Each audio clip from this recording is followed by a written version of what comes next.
Hi guys! Today, we're diving into the brutal reality of medieval blacksmiths, uncovering how 6-year-olds were forced to apprentice in smoke-filled forges. Next, we'll explore Artemidorus's Oneirocritica, an ancient dream manual, and delve into the Picatrix's astrological magic.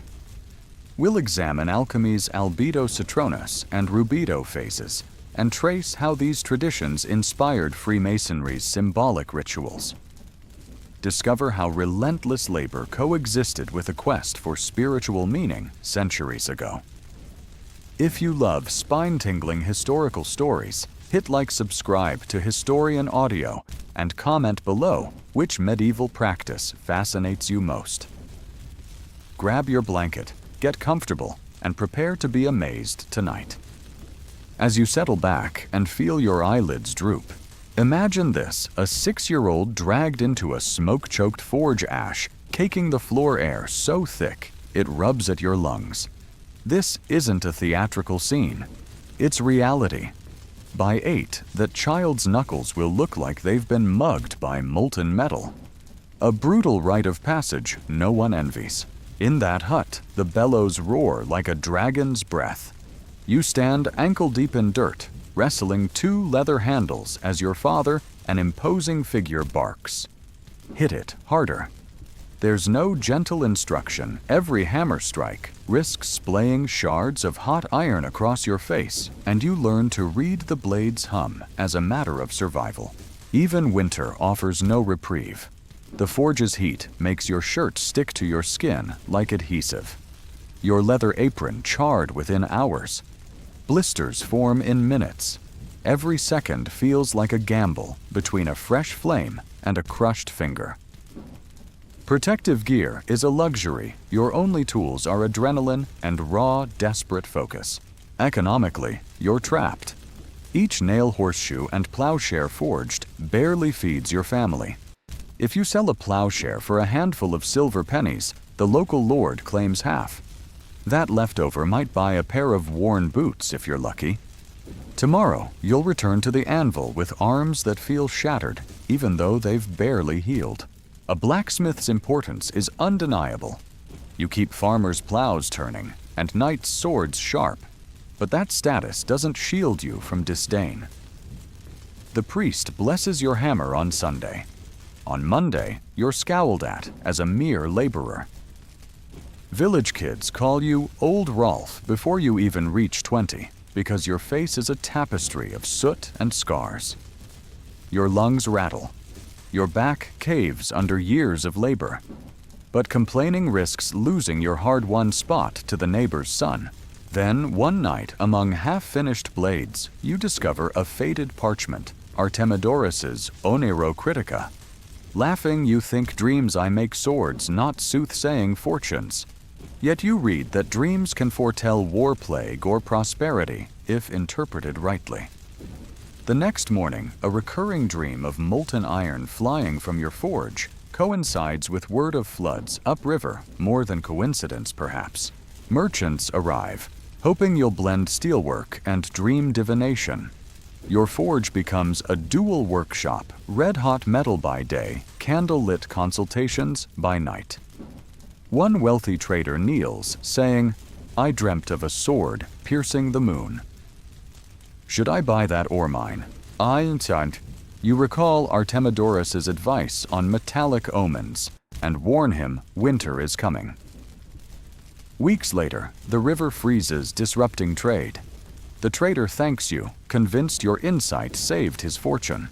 A second manuscript surfaces the Picatrix, an Arabic grimoire, promising astrological rituals for crafting talismans.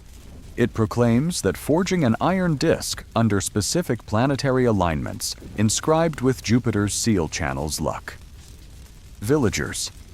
Gossip is Rolf the Smith turning wizard.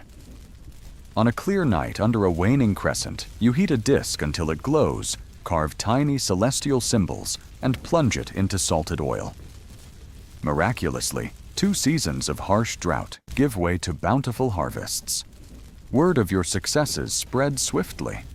Soon, even distant nobles send emissaries to consult you. They bring gifts of fine silks and rare ores, hoping to harness your cosmic craft combination to ensure victory in battle or abundance in harvest. Now you juggle hammer and parchment, guided by alchemical stages, albedo citronus and rubedo. Albedo, the whitening, becomes washing raw ore in heated lye, letting impurities drift away like unwanted memories. Citronus, the yellowing, occurs when you fire that purified metal until it gleams faintly gold, evoking a sunrise in your chest. Rubedo, the reddening, is the final crucible, forging a blade that glows like embers at dusk. With each purified ingot, you sense more than metal refining, you feel personal transformation. Your hammer strikes turn into prayers. Dreams swirl with cosmic visions, and you trust them. You're no longer just Rolf the Blacksmith. You're Rolf the Mystic Blacksmith, a conduit between brute force and cosmic insight. Word of your dual talents transforms you into a legend. Young apprentices journey from distant shires, seeking both forging skills and dream interpretation. Beneath the forge's glow, they huddle around you, absorbing passages from Artemidorus and Picatrix. You form an informal brotherhood, the Brotherhood of Hammer and Star. In secret halls, they carve talismans, inscribe runes, and feel planetary rhythms in molten metal. These clandestine gatherings echo rumors in the cathedrals. Stonemasons murmur about invoking celestial geometry in their designs. Sculptors chant alchemical verses as they chisel gargoyles. This fusion of craftsmanship and magic lays seeds for a new order. When stonemasons rebuild cathedrals, they borrow your rituals, imbuing walls with celestial symbols. Freemasonry's roots take shape here. The compass and square evolve into moral symbols, representing boundaries and balance. Even as whispers of your miracles echo throughout the county, you remain humble. You recall the shivering nights when you scavenged wood to fuel the furnace, scraping by on stale bread. Now, workshops across the land install small altars with astrological charts beside their anvils, seeking the same communion of fire and stars. Craftsmen who once demanded only coin now offer lavish trinkets for your blessing, convinced you hold the key to both material wealth and spiritual awakening. Decades pass, and your hair turns white as forge smoke finally recedes from your lungs. But your eyes still burn with that forged intensity. You remember the terrified 6-year-old trembling before the roaring fire. That child would never have imagined becoming a living legend, a smith who turned anvil and parchment into cosmic tools. When you finally lay down your hammer, you hold two legacies, a battered dream journal in one hand and a weathered alchemy text in the other. You pass them to your most devoted apprentice, entrusting them to carry on the art of forging steel and deciphering dreams. Tonight, as you drift under threadbare blankets, you wonder which dream will visit next. A vision of a blazing forge promising new hope, or a cosmic alignment signaling looming disaster. Either way, forging steel and deciphering dreams remain two halves of a cosmic puzzle, one that lifted you from ashes to legend. As embers fade and reality grows dim, let the distant echo of hammer on anvil and the whisper of starlit prophecies guide you into a night of restless marvels. The moment you draw your first breath, soot stains your lungs. You aren't cradled in soft blankets and lullabies, but wail into the acrid smoke of your parents' forge. Before your 6th birthday, you learn to taste ash and feel the relentless heat of an ever-burning fire. Your earliest memories aren't of lullabies or gentle touches, but of hammer strikes echoing like thunder and the hiss of molten metal shattering against cold water. You become a living testament to a lineage of labor stretching back through generations, where childhood is measured in embers and pain. Each morning before the sun creeps above the horizon, you stumble from the rough-hewn boards that serve as your bed. While other children sip sweet milk, you're already at the hearth stoking embers, until they glow with 1,000-petaled brilliance. There's no joy in this dawn ritual, no froth of porridge or soft lullabies to soften the day. You cradle pieces of glowing iron as if they were newborn chicks, tiny fingers tense to avoid blistering heat. At 6 survival hinges on learning to work alongside fire, understanding that a moment's distraction can cost flesh, your education isn't delivered through books, it's hammered into you with each clang of the anvil. You become stooped before the flame spine, curving like a bow eyes, squinting under the glow, until the world beyond the workshop feels too bright, too undisciplined. There is no playground where you throw stones or laugh at drifting clouds. Instead, your playground is the forge, a realm where sparks dance like rogue fireflies, and each ember sears both flesh and pride. Mistakes here cost more than bruised egos. They leave scars that map your devotion. By 8, you watch your younger self in embers and laugh at your naivete. Your knuckles resemble battered shields, cracked and blackened by ricocheting sparks. Even as winter's chill bites at your bones, the forge's heat is the more merciless adversary. While village children shiver in woolen tunics, you sweat in a woolen tunic that clings to your skin like reluctant armor. Blisters bloom on your palms before dawn, and by midday they crack against the weight of the hammer. There is no mentor with soothing words, only the roar of flames and your father's gruff commands. Apprenticeship in this world isn't a choice, it's a sentence.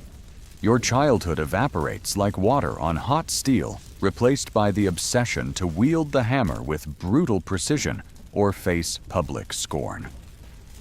The blacksmith's hut becomes a universe lit by glowing metal, littered with half-finished nails, horseshoes, and bits of slag. Each day, you shoulder a heavy leather apron that becomes an extension of your body shielded only by desperate focus. Commands cut through the roar, stoke the fire. Brutofors draw the metal. Hit it harder, you obey, because failing here means more than shame. It could mean crippling injury. Yet within this grind, there is pride. When you successfully forge a horseshoe, slipping it over a steaming hoof as the mare snorts in approval, you feel a triumphant surge that eclipses pain. The mare's hoof makes a satisfying clop on cobblestone. Your creation earns its first applause. For a heartbeat, you stand taller than village elders' chest swelling with the knowledge that your hands shaped that metal. Still, tomorrow offers no celebration. You'll return to the anvil fingers, reddened and blistering, to begin anew. But that fleeting victory stokes a fire in you, proof that suffering can yield creation. Outside the forge, the world doesn't wait for your wounds to heal. If the Lord demands more plowshares to feed tax coffers, or orders new weapons for an impending skirmish, the bellows stoke themselves at all hours. Even the local priest preaches Sabbath rest, but he never faces the landlord's emissary, riding at dawn, halting for no saint. In this place, sacred rest blurs with cruel obligation. The only prayers you know are whispered through gritted teeth as you lift the hammer. Let me survive today, so I can forge again tomorrow. By adolescence, your shoulders are as broad as many men's lungs, echoing every scorch and shout. You stand at adulthood's threshold, not as a blossoming youth, but as a hardened craftsman, ready to earn a place among the village's smith elite, or suffer failure's consequences. Apprentices who break a blade on the altar of inexperience might as well accept the forge's warm jaws. There is no mercy for incompetence. You learn to swallow pride as quickly as you swallow pain. If you let your guard drop, the iron will teach you a lesson so searing that you carry its memory and its scar forever. In your heart, however, something resists being merely flesh and bone, carved by flame. Perhaps it's the faint glimmer of curiosity that tickles your mind when you catch glimpses of travelers passing through scholars with scrolls, priests whispering of distant lands, merchants bragging of mysterious cargoes. You spot a tattered parchment in an old crate scribbled with symbols that dance like constellations. You hold it as though it were a rare jewel, tracing each curve of illegible letters. The world beyond your father's forge whispers to you in riddles, promising knowledge that could transcend the shackles of pure labor. You wonder, what if there is more than the hammer's song? What if your life need not be defined by the clang of metal on iron alone? Yet, as night descends and you crawl into your straw-stuffed pallet, your dreams carry you back to the furnace's glow. You taste blood on your tongue, reminiscent of the tang of hot iron on your finger. Sparks dance behind your eyelids, beckoning you to return. Until dawn summons you, you're trapped between the embers of reality and the flickering possibilities of a life unwritten. Still, you know that tomorrow, when your younger self crawls from darkness and into the forge, you'll be there hammer in hand, ready to teach him how to endure. And so, your journey begins anew each morning, forging steel and soul. You awaken before dawn to the clang of iron on iron. You enter the workshop's smoldering haze. The air reeks of burnt coal, mingling with the coppery tang of heated metal. Shadows dance on soot-darkened walls, flickering with the forge's orange glow. You feel heat before reaching the hearth if an invisible flame curls around you. Each breath draws in grit and smoke, coating lungs with a bitter tang that never fades. Your father's forge dominates this realm. The roaring bellows driven by leather straps and a wooden handle pump. Gusts of oxygen into the coals until they bloom into a furnace that rivals the sun. Beneath its roar pulses a steady heartbeat, the rhythmic thump of hammers on anvils, the hiss of steam as molten metal meets quenching oil, and the occasional grunt of exertion. These sounds meld into a symphony of labor that soothes and alarms you. It is a language you learn to speak by ear. You move toward a worn workbench hewn from oak, its surface pitted and scored from years of pounding and carving. Here lie files, tongs, chisels, and rasps, each marked by dark stains and tiny dents that tell stories of battles fought between cold iron and fire. You pick up a hammer whose handle has dimmed under the weight of countless blows. It feels heavy, loaded with expectation. With that tool, you will transform raw ore into instruments of war and livelihood. Turning to the hearth, you pry a glowing coal from the forge with a pair of tongs carrying it like a living ember. You drop it into the center of the fire, and the coals flare to brilliance. You can still taste the heat as it climbs toward your face, burning just below the threshold of pain. To seasoned eyes, the metal's readiness reveals itself in subtle shifts, a deepening glow, a change in tone. You sense the moment to extract the bar by the way the flames pulse, as though the fire itself speaks. When the bar emerges from the blaze, it hangs white-hot in your tongs, sending sparks scattering like fiery moths across the floor. You pivot to the anvil.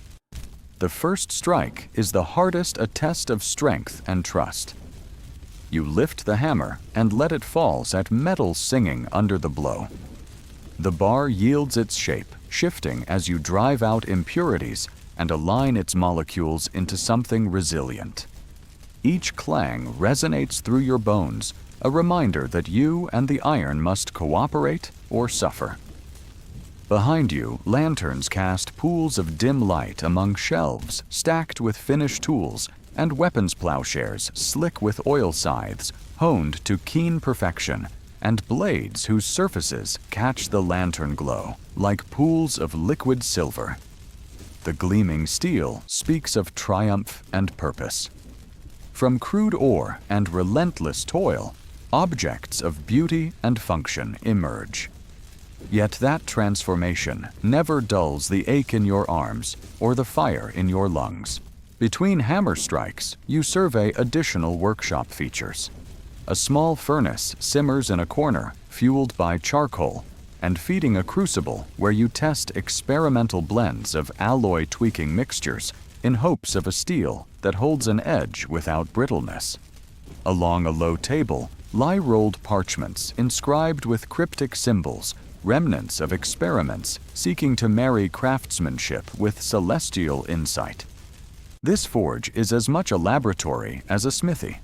The low ceiling is blackened, and wooden beams creak under the weight of time. Cobwebs stretch between rafters, where mice scurry seeking scraps. You keep your leather boots laced tight to protect against stumbling on these scavengers.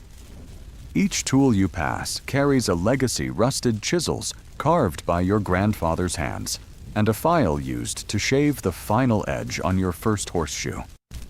They're tells of countless hours of service, a reminder that every master was once an apprentice. By midday, sunlight filters through a small window high on the wall, but its warmth is negligible compared to the forge's blaze. You wipe sweat from your brow, tasting salt on your lips, and return to the anvil. The bar before you, once dull iron, now glows with a warm orange hue, but remains rough and pitted. With patient hammer strokes, you refine each edge, coaxing surface imperfections to yield. The hammer's weight feels natural in your hand as you fall into a rhythm. Heat shape, repeat. Your father stands a few steps away, silhouette framed by the hearth's glow. His broad shoulders are curved from decades of carrying wood and metal. He is both father and master, his gaze sharp for imperfections. He speaks little, offering instructions in grunts or terse phrases. Quench it now. If you falter, his hand moves yours, correcting your swing before you recognize your mistake. His presence hangs over every blow, reminding you that mastery demands vigilance. When the blade you have shaped reaches its peak heat, you carry it to a barrel of oil for quenching. You plunge the searing steel into the oil, and it hisses with a final burst of steam as liquid engulfs flame. You hold your breath until you lift the cooled blade to the lantern's glow. Under this flickering light, you inspect every face for cracks or warping. If the metal stands true, it will serve its purpose in the field or on the battlefield. In this moment, pride wells within you. As dusk falls, the workshop's shadows lengthen. You sweep metal shavings and spent coal into a corner, the dust rising like a brief cloud before settling. Footprints in the dirt floor map the passage of countless workers before you. Each print tells a story: the confident stride of a master, the pacing of a new apprentice, and the measured steps you will take in time. The forge's hunger never ceases its demands, echoing in every corner of your being. As the final lantern dims, you step back, knowing tomorrow will bring the same fire and the same challenge, and you will answer its call once more. You awake before dawn to the forge's roar heart, hammering with the anvil's rhythm. The fire's glow bruises the small windows, turning shadows into phantoms. Your father's silhouette bowed over the coal wields the hammer like a king claims a crown. Each strike he commands reverberates through your bones, and you rise from sleep, stepping into the sweat and grit that have become the only constants in your life. He never smiles. His instructions are barked orders. Keep it steady. Quench it now.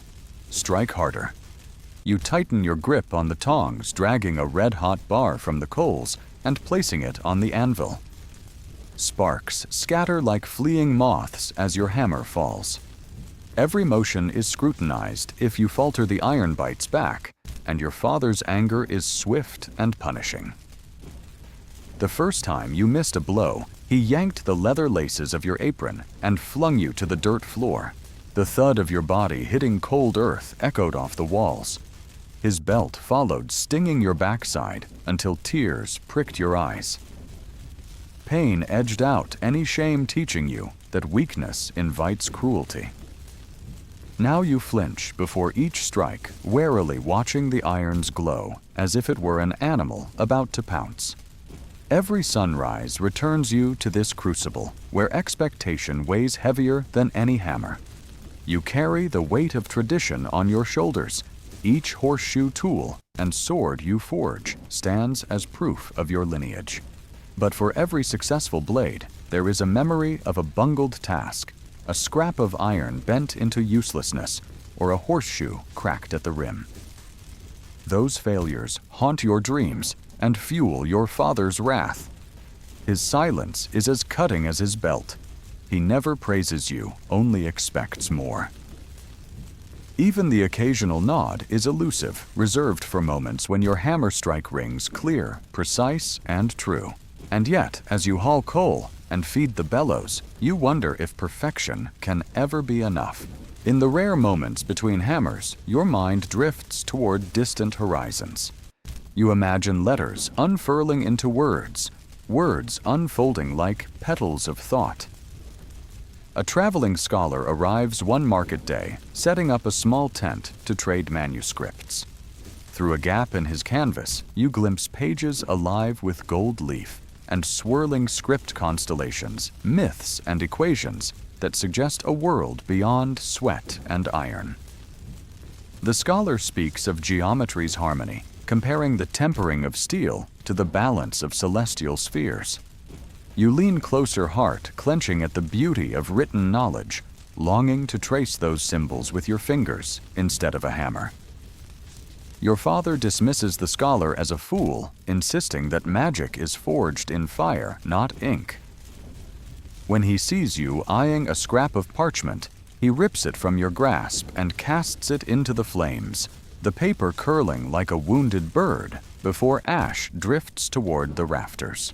With that act, the forge's heat consumes both paper and possibility. Yet inside a new flame kindles a hunger for knowledge that no quenching oil can drown.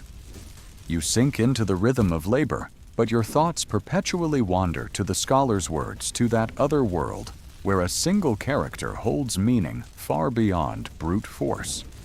You memorize shapes, sketching them in soot along the workshop's plank floor, risking another lash if your father discovers those hidden symbols. At night, you retire to a mattress stuffed with straw above the workshop.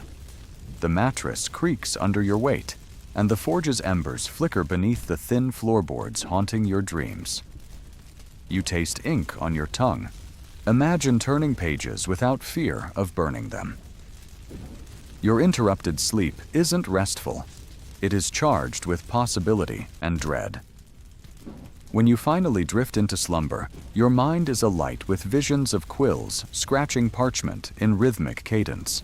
You wake with calloused hands haunted by those dreams, as if the scholar's tent never truly left. The world beyond the forge whispers to you in riddles, promising that letters can be as malleable as iron, offering infinite shapes instead of only swords and plows.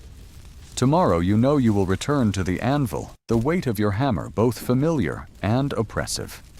Yet somewhere beyond each hammer, strike a different future, calls one where letters, not hammers, shape legacy. You awaken to the forge's glowheart, still pulsing from dreams that merged fire with starlight. Your cot straw mattress creaks beneath you as you rise, tension knotting your spine. Outside, owls call to a moon hovering heavy and silent. You clutch the vellum you found hidden beneath a floorboard, a brittle parchment bearing prophecy and ink's silent promise. You recall the old man's words, iron and spirit intertwined the forge, anvil, and altar.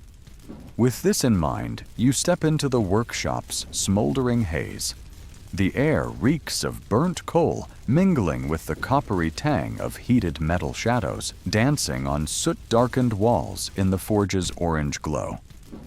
You settle by a worn oak workbench, hewn from years of pounding and carving. Files, tongs, chisels, and rasps lie scattered across its surface, each marked by dark stains and tiny dents that tell stories of battles fought between cold iron and fire.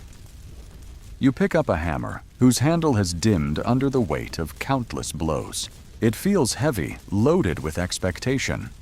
With that tool, you will transform raw ore into instruments of war and livelihood. Turning to the hearth, you pry a glowing coal from the forge, with tongs carrying it like a living ember. You drop it into the fire, and the coals flare to brilliance. You can still taste the heat as it climbs toward your face, burning just below the threshold of pain. To seasoned eyes, the metal's readiness flickers in subtle shifts, a deepening glow, a change in tone. You sense the moment to extract the bar by the way the flames pulse as though the fire itself speaks. When the bar emerges from the blaze, it hangs white-hot in your tongs, sending sparks scattering like fiery moths across the floor. You pivot to the anvil. The first strike is the hardest, a test of strength and trust. You lift the hammer and let it fall, metal singing under the blow. Each clang resonates through your bones, a reminder that you and the iron must cooperate or suffer. The workshop is alive with adjunct features. A small furnace simmers in a corner, fueled by charcoal, and feeding a crucible where you test experimental blends of alloy tweaking mixtures in hopes of a steel that holds an edge without brittleness. Along a low table lie rolled parchments inscribed with cryptic symbols, remnants of experiments seeking to marry craftsmanship with celestial insight. This forge is as much a laboratory as a smithy. The low ceiling is blackened, and wooden beams creak under the weight of time. Cobwebs stretch between rafters where mice scurry seeking scraps. You keep your leather boots laced tight to protect against stumbling on these scavengers. Each tool you pass carries a legacy: rusted chisels carved by your grandfather's hands, and a file used to shave the final edge on your first horseshoe.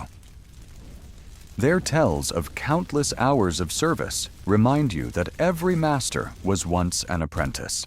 By midday, sunlight filters through a small window high on the wall, but its warmth is negligible compared to the forge's blaze. You wipe sweat from your brow, tasting salt on your lips, and return to the anvil. The bar before you, once dull iron, now glows with a warm orange hue, but remains rough and pitted. With patient hammer strokes, you refine each edge, coaxing surface imperfections to yield. The hammer's weight feels natural in your hand as you fall into a rhythm. Heat shape. Repeat. Your father stands a few steps away, silhouette framed by the hearth's glow. His broad shoulders curve from decades of carrying wood and metal. He is both father and master, his gaze sharp for imperfections. He speaks little, offering instructions in grunts or terse phrases. Quench it now. If you falter, his hand moves yours, correcting your swing before you recognize your mistake. His presence hangs over every blow, reminding you that mastery demands vigilance. When the blade you have shaped reaches its peak heat, you carry it to a barrel of oil for quenching. You plunge the searing steel into the oil, and it hisses with a final burst of steam as liquid engulfs flame. You hold your breath until you lift the cooled blade to the lantern's glow. Under this flickering light, you inspect every face for cracks or warping. If the metal stands true, it will serve its purpose in the field or on the battlefield. In this moment, pride wells within you. As dusk falls, the workshop's shadows lengthen.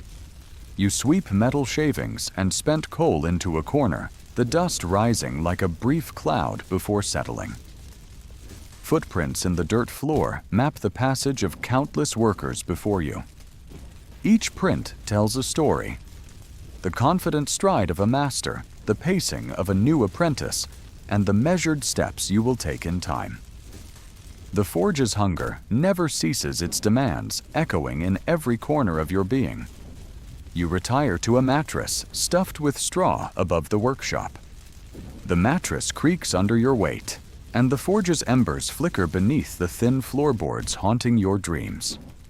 You taste blood on your tongue, reminiscent of the tang of hot iron on your finger. Sparks dance behind your eyelids, beckoning you to return. Until dawn summons you once more, you're trapped between embers of reality and the flickering possibilities of a life unwritten. Still, you know that on the morrow, when that 6-year-old version of yourself crawls from darkness into the forge, you'll be there hammer in hand to teach him how to endure. Because in this brutal world, the legacy of a blacksmith flows through your veins as surely as molten steel in your crucible. Seasons pass and your craft evolves. Travelers arrive rumors of a sword that shimmers under moonlight, trailing behind them. One evening, a merchant kneels before your workbench eyes wide as he lifts the blade, its fuller glowing with golden veins. He offers coins, yet you hesitate, aware this sword is more than metal, an echo of dreams and cosmic alignment. You refine methods, gathering ore from riverbeds whispered to reflect starlight, from mountain veins etched with quartz, and from fields where meteors hide beneath earth. Each source yields a different temper, teaching no two steels mirror each other. You study an astrolabe salvaged from ruins, tracking lunar phases and stellar movements. Aligning hammer strikes with planetary cycles, you learn to coax blades to perfection. Your father, older, stokes the fire with slower movements, but his gaze remains sharp. He no longer issues harsh words. He watches you forge destiny with respect. His nods and hand on your shoulder speak louder than praise he never voiced. At dawn, you kneel before the forge, whispering words learned in dreams. With each strike, sparks arc like fallen stars, and forging becomes collaboration between steel and soul. In the hum of embers, you sense purpose. Each blade guides fate, as surely as a star's light guides a sailor home. You awake before dawn to the taste of ash on your tongue, the old man's words echoing forge, not just steel, but destiny. You rise from the straw pallet and step into the workshop's haze. The air is thick with soot, molten metal's tang lingering on each breath. The forge's glow casts shifting shadows on blackened walls each sunrise, reminding you that flames devour coal and breathe life into steel.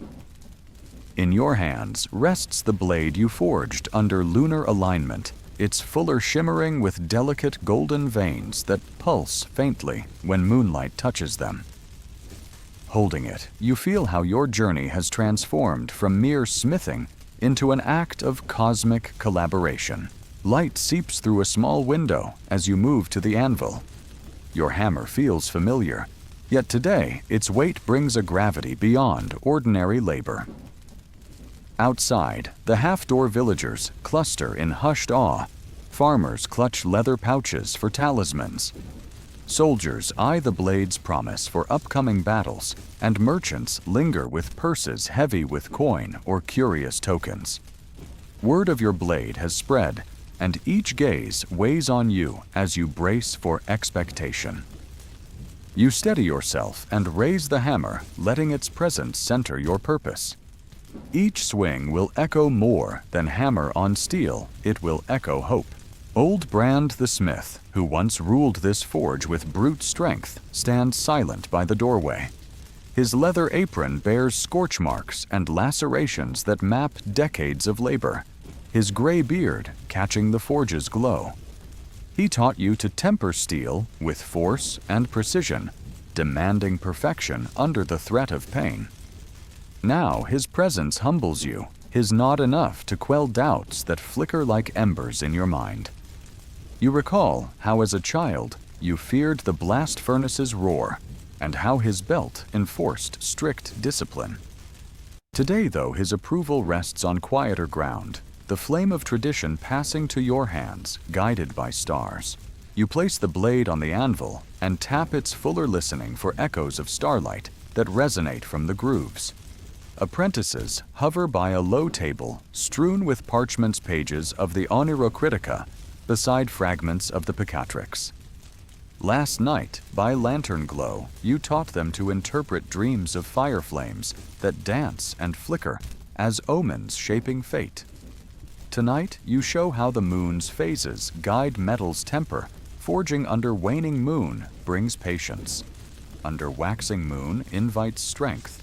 Beneath full moon births clarity. You draw a silvery rod of purified soda ash across the blade's edge, chanting a verse that once guided ancient alchemists toward inner illumination. Sparks scatter like fireflies caught in a summer storm, and apprentices hold their breath at the forging's hush that follows each precise blow. A knight kneels at your side, armor-battered face haggard. He speaks of lost battles and a land's waning hope. You heat a bar of steel until it glows white-hot, each hammer strike, sending sparks scattering like fireflies. You whisper an incantation from the Picatrix invoking Jupiter's favor as you shape the blade's edges into a graceful curve. When quenching time arrives, you immerse the steel in oil mixed with crushed quartz. Steam hisses, filling the forge with an aroma like rain returning to parched earth. You draw the cooled blade into lantern light, inspecting every line and ripple. The fuller glints with golden alloy veins that pulse when held beneath a dusk-lit window. The knight lifts it awe in his eyes as he finds balance and destiny in its weight. Dusk settles, and lanterns cast elongated shadows across walls, lined with tools. Hammers, tongs, chisels, and files silent witnesses to countless creations. Apprentices gather by a central hearth as you unroll a large parchment inscribed with celestial charts. You trace constellations with soot-blackened fingers, showing how each star influences metal's soul. Tonight, they learn to mix silver into alloys that capture moonlight's glow and reflect dream's essence. You hand them delicate vials filled with crushed moonstone and instruct them to fold it into molten iron at precise angles.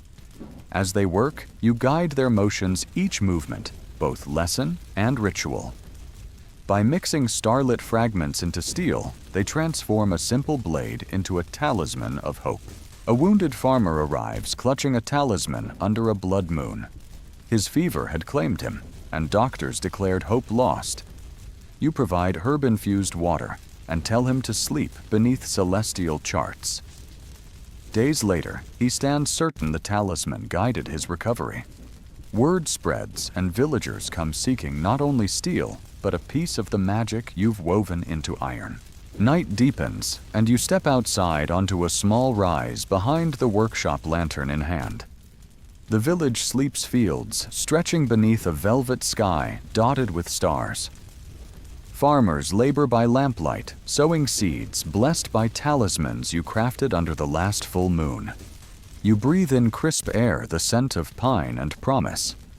Behind you, the forge's glow pulses like a beacon, a reminder that your work extends beyond hammer and anvil into guiding lives through darkness. Above, constellations wheel in their ancient march. The North Star gleams, unwavering, guiding travelers and sailors.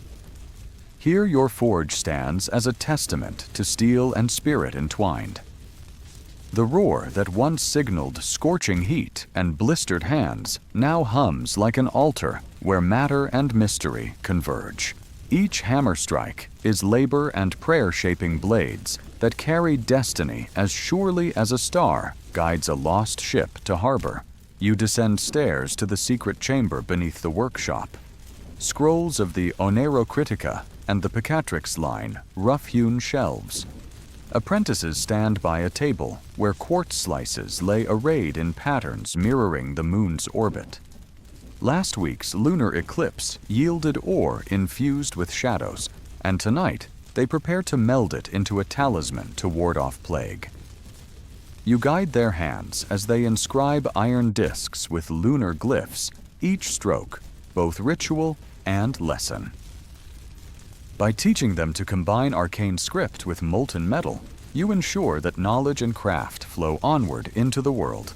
Seasons shift, and your forge's legend grows. Travelers arrive from distant towns, caravans laden with gifts, spices, rare salts to refine ore, and fragments of meteorite rumored to hold fiery essence. You trade not only coin, but knowledge star charts drawn by seafaring scholars, maps of ruined temples, and dream logs kept by pilgrims. In return, you craft blades and talismans that bear fragments of cosmic cycles. Communities' millions of distant souls whisper and wonder whether the metal you shape carries echoes of distant galaxies. Throughout, your father remains a silent pillar. Old Brand's shoulders stoop under years, yet his gaze remains sharp.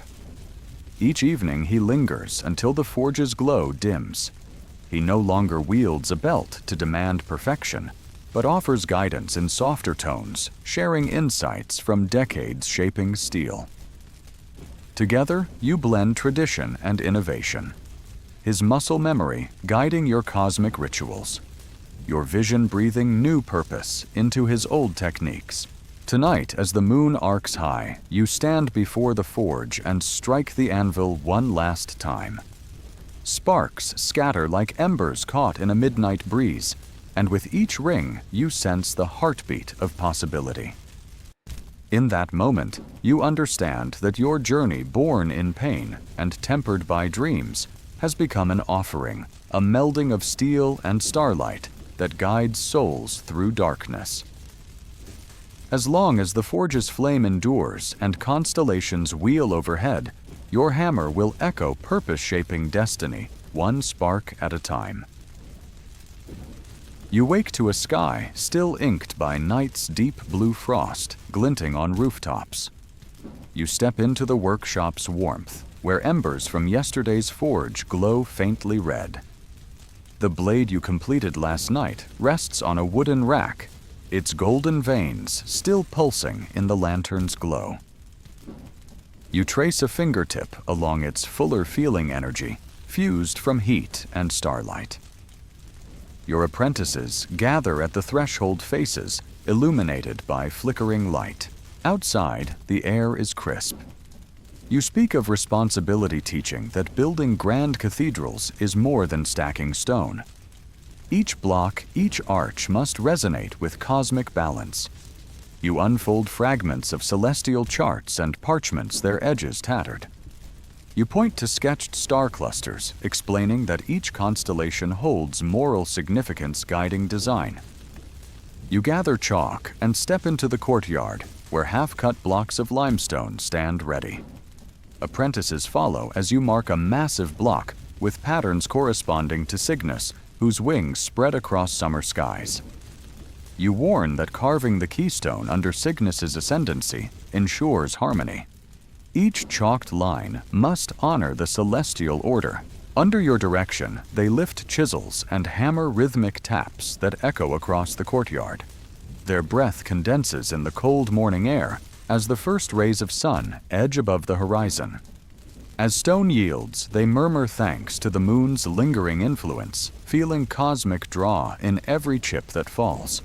When the pillar's shape emerges, you run a hand along its face, approving their precision before leading them to the next task. Afternoon light drapes the courtyard in gold, and you shift focus to mortar preparation. Apprentices gather limestone dust and well-watered clay, adding shards of quartz and powdered moonstone. As you stir in a wooden trough, you recite incantations from ancient texts invoking Mercury's intellect to calibrate mortar's binding strength. Each apprentice takes a turn, stirring arms, trembling against cold. You remind them mortar is the invisible thread linking stone and spirit. Winter's chill deepens as the cathedral's skeleton takes shape. Scaffolding forms a web of planks reaching toward sky. Apprentices hang from ropes, carving gargoyles whose features mimic beasts and star formations. You guide one high on a plank, showing him where to carve a lion's maw beneath a window arch, ensuring the beast's gaze aligns with Orion's belt at dawn. He strikes chisel against stone sparks of dust, dancing in golden light as the lion's teeth emerge. Night descends, and lantern light flickers inside the half-completed nave. You gather apprentices by a central hearth, now weary from cold and focus. You unroll a parchment chart, nested circles, arcs intersecting at right angles. You explain the rose window must capture Virgo's harvest spirit beneath autumn's equinox. Using compasses, they plot chords and arcs on tracery. As they draw, the window's design grows like a cosmic diagram, each radial segment echoing seasons. Villagers passing by see apprentices tracing star charts in chalk, carving glyphs into lintels, pressing meteorite dust into arches as though forging divine instruments. Rumors spread that these builders possess arcane knowledge binding earth and sky. Months pass. Spring warms the courtyard. The roof frame takes shape beams, interlocking in perfect symmetry. Apprentices install wooden shingles that catch dawn's light, ensuring each fits with grace. You climb narrow scaffolding to where the spire will rise, pointing toward Polaris's unerring glow. You tap a final beam into place. The sound reverberates like a prayer answered.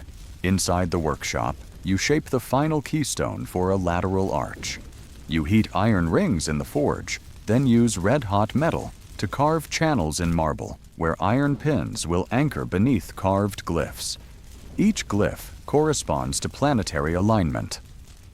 Mars for strength, Venus for devotion. When quenched, the marble's sheen gleams and glyphs appear infused with hidden fire. Apprentices watch as you position the keystone high above the main entrance, hammering it into place just as twilight brushes the sky. In the weeks after you oversee final touches, you guide apprentices in carving reliefs of celestial figures, archangels whose wings curve like Orion's belt.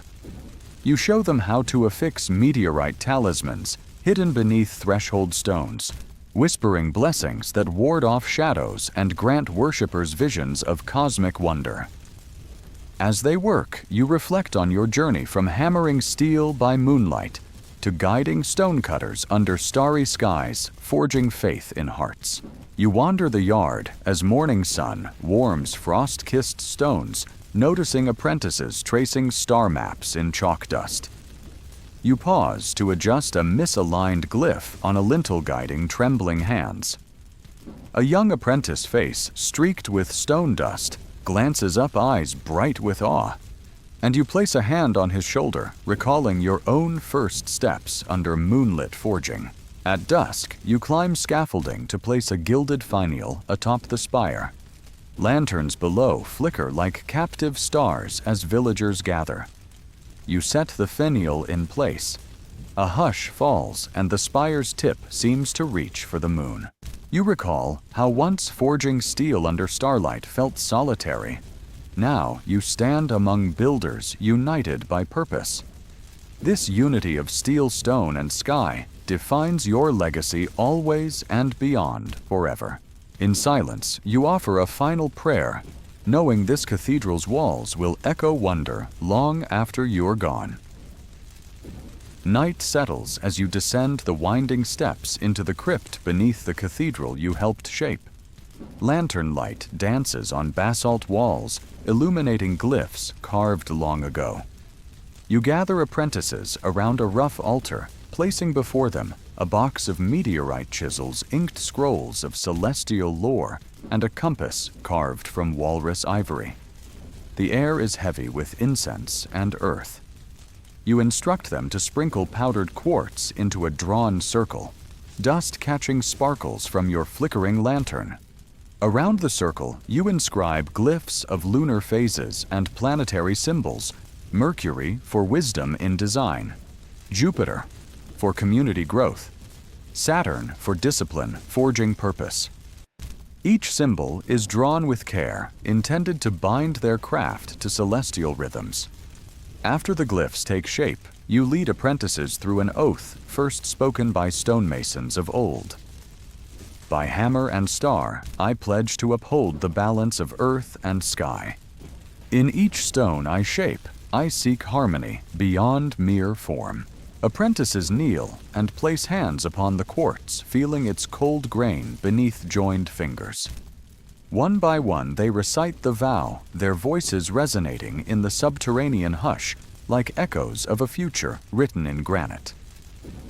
When the final apprentice finishes, you unseal a hidden niche in the wall, revealing a vaulted space where ancient masters once gathered to bind knowledge to stone. Lanterns cast dancing patterns on walls, scrawled with faded runes. You step aside and watch as apprentices file past, each tracing glyphs and inhaling the crypt's chill, aware that they stand in a lineage older than any living memory. Before sunlight, you and apprentices emerge into a courtyard still cold with night frost. They carry fresh keystones and inscribed blocks meant for new projects. Abbeys by misty lakes town halls, on wind-swept plateaus, and fortresses guarding mountain passes. You unfurl rolled plans, tracing ley lines connecting sacred springs to distant peaks. Foundations must align to cardinal points so the Earth's pulse resonates in harmony. A group departs for a narrow valley where a swift river demands a sturdy bridge. At the river's edge, they mark stones with glyphs, invoking Neptune's calm, ensuring foundations hold fast through seasonal torrents. By sunrise, as they chisel, they explain each incision channels the river's spirit, transforming turbulent waters into steady passage. In another province, apprentices ascend a mountain to rebuild a fortress, whose walls buckled and cracked when erected without celestial guidance. There, on jagged ridges beneath Orion's belt, they mark stones with sigils of Mars for resilience, forging ramparts that stand unbowed against siege and storm. Meanwhile, Mother Cathedral's influence blooms across the region. Pilgrims trek to marvel at its rose window, reading messages drawn from alchemical texts in each arch and mullion. Beneath its vast nave, scholars convene to decipher reliefs linking stonemasonry with astrology and alchemy.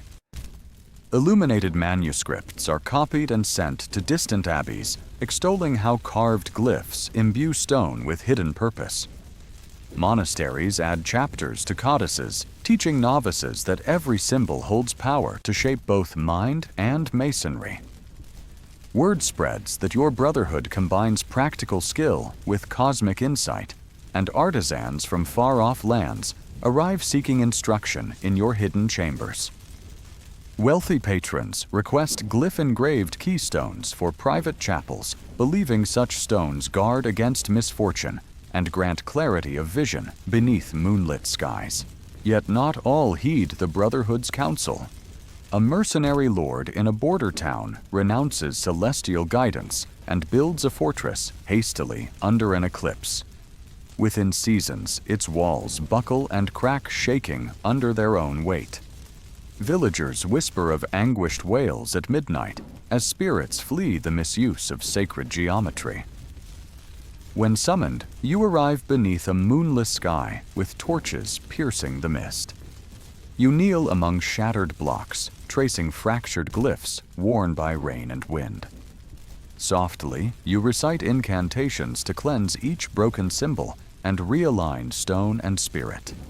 Apprentices stand by watching as you mix crushed quartz with oil, anointing each fragment, recarving glyphs until the fortress's base once again resonates with cosmic harmony. By dawn, the new glyphs pulse under torchlight, and you instruct that future walls be laid only after consulting lunar charts and stellar alignments. Seasons pass, and you travel between sites born of your vision.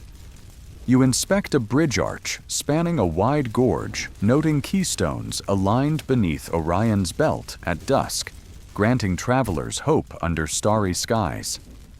In a coastal hamlet, you oversee a lighthouse whose base stones bear lunar glyphs guiding fishermen through nocturnal fog. Apprentices press meteorite dust into arches so paths glint under moonlight, leading wayfarers safely home. Each location embodies lessons learned beneath Mother Cathedral's vault. Hidden glyphs and aligned angles transform mere stone into conduits of unseen forces. You guide masons as they embed symbols of Venus in courtyard fountains, believing that such placements foster civic harmony and bountiful harvests. In every valley and on every peak, glyphs and geometry bring tangible blessings, calm waters, sturdy walls, and minds attuned to both earth and sky. Your father's presence recedes into memory as you embrace your role as patriarch of the Brotherhood. His gruff commands from the forge are replaced by your whispered guidance beneath moonlight. You counsel apprentices in archaic poetry.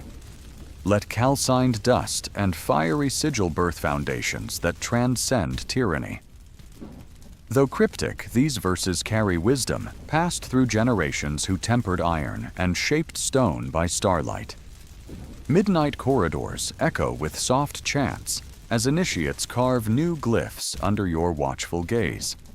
In hidden chambers, you show novices how to read the rose window's tracery, teaching that each color and arc mirrors a planet's path, and that builders must honor these patterns to ensure structures endure. Apprentices memorize cryptic couplets referring to star clusters. Under Pleiades' glow, let arches bow. Beneath Draco's flight walls, stand upright. Such verses guide them when parchments are hidden or calligraphy fades. One twilight, you return to the crypt where your path first converged with destiny. Lantern in hand, you trace familiar sigils. Still crisp on basalt floors, edges glowing like veins of living gold. Names of apprentices, now masters, are carved beside original glyphs, testaments to oaths kept and knowledge passed. Kneeling by the altar, you remove the meteorite chisel from its frayed leather pouch. Its surface is pitted from countless uses, yet it gleams with resolute strength. You strike a shallow groove in the stone floor, reciting a final invocation. May every keystone link stone and starlight, until our craft hears the cosmos applaud. With steady hand, you carve a new symbol, a fusion of the hammer and compass into the altar's center. Sparks from the chisel catch the lantern's glow, drifting through dusty air before settling among carved sigils like dormant stars awaiting reawakening. As morning breaks, you ascend the worn steps to stand within Mother Cathedral's nave. Apprentices and masters gather robes shifting like living constellations. They stand silent, awaiting your benediction. Raising your hand, you speak. Our journey began in fire and dreams. Now, as stone stands aligned and glyphs gleam in sacred halls, we pledge that our unity of craft and cosmos shall endure. The rose window's light fractures through colored glass, bathing them in spectral hues that shimmer across ancient columns. In that glow, you see reflections of cosmic patterns mirrored within mortal souls. Apprentices bow their heads as the window's radiance passes over them, infusing them with quiet resolve to carry the Brotherhood's mission beyond these walls. In the aftermath, your mind drifts to distant horizons, where apprentices now build bridges, cathedrals, and towers. You picture each site as a living node in a web connecting Earth's surface to the heavens above. You recall winters spent forging sparks that guided beginnings and nights spent carving glyphs that ensured endings. Now you have gone beyond shaping mere stone. You have shaped destiny. Your legacy breathes in every arch, every keystone, and every whispered prayer beneath moonlit sky. And so, as the sun rises over gleaming rooftops and shadows retreat, you feel that your work will guide generations in unseen ways breath fades. From the smallest whisper of quartz beneath the cathedral's stones to the soaring spire crowned by cosmic light. Your Brotherhood's mission endures, forging futures where stone and star remain forever entwined. You awake to a dawn different from all others. The crisp air carries anticipation as villagers stream toward the chapel's steps, carrying offerings woven baskets of grain bundles of flowers and fragments of quartz that glint under pale sunlight. These tokens represent gratitude for more than stone and mortar. They express thanks for hope shaped in glyphs and aligned beneath starlit skies. From near and far, they have come to witness what once was simple masonry elevated to an art that binds earth to sky. You recall journeys to distant valleys where apprentices rebuilt fortresses under Orion's belt and carved glyphs invoking Mars and Neptune to guard against siege. Today, those lessons converge in this stone sanctuary's open nave. The stained glass rose window bathes the hall in a kaleidoscope of celestial hues as you trace the radiating arcs each segment, echoing cosmic patterns immortalized in the cathedral's layout. Apprentices line up beside you, faces bright with purpose, knowing that every arch and column here reflects harmony between terrestrial craft and celestial design. You begin by recounting how cold winter nights once found you huddled over scrolls dreaming of shapes that would guide chisels and hammers. You speak of forging blades under midnight skies, illuminated by lunar eclipses, and mapping ley lines that connected river springs to mountain peaks. The villagers listen, eyes fixed on those who once seemed mere laborers, but have become architects of destiny. You explain that stone and steel bear more than weight. They carry intention coded in glyphs aligned with constellations.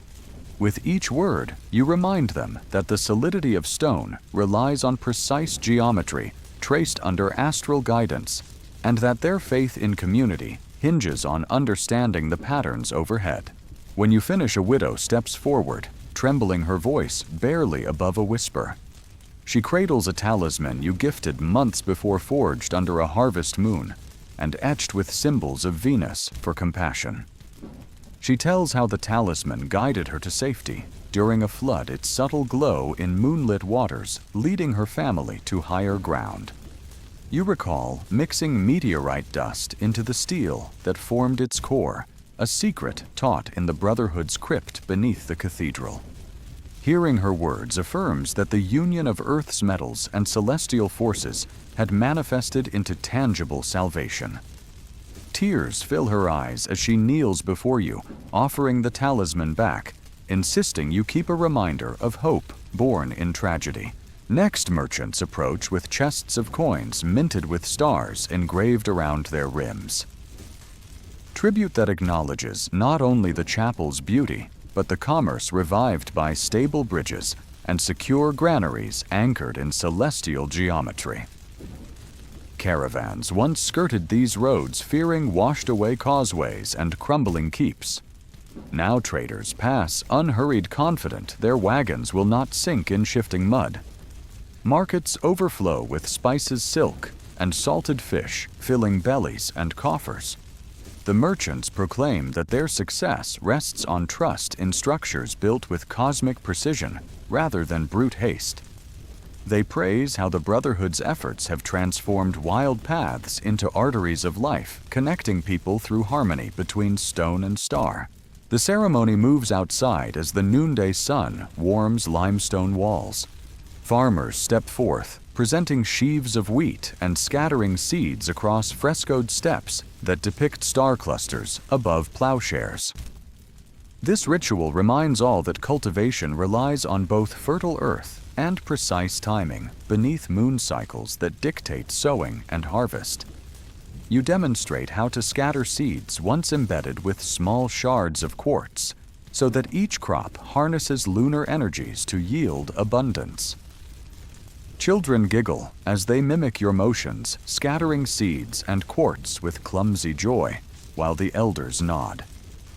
Recalling harsh winters softened by resilient harvests, as afternoon haze yields to gilded dusk lanterns, light corridors once haunted by your forging sparks. Apprentices trace faint glyphs carved into sill stones, their fingertips reading textures that speak volumes. Now, masters in their own right, they share knowledge with novices brought from distant shires. You watch as they draw star maps on parchment laid upon makeshift desks, crafted from carved beams, teaching that every arch and column must reflect cosmic order to prevent collapse. In their careful strokes, you see the new legacy taking shape, a tapestry of builders, dreamers, and seekers united by geometric faith. Twilight swallows the day, and you wander between these columns, recalling how you once traveled far to recarve broken glyphs on crumbling walls beneath a moonless sky. Those walls stand unbroken here, silent testament to lessons learned from forge and field. A group of elders approaches at dusk's edge, holding a richly embroidered banner bearing the Brotherhood's crest, a hammer, crossed with a compass overlaying a star. With solemn reverence, they drape it across the chapel's balcony, signifying community's acceptance of craftsmen as custodians of both material and cosmic wisdom. You lift your hand to accept, but defer as the eldest beard, silvered by decades, presses it into your palms. He says, "We once saw you as blacksmith and masons, low in station, but now we honor you as guides who bind heaven to hearth." In that moment, humility and pride entwine as you realize the journey has transformed not only stone, but the hearts of those who stand before you. Night deepens and torches flicker, casting flickers of flame across ancient stones.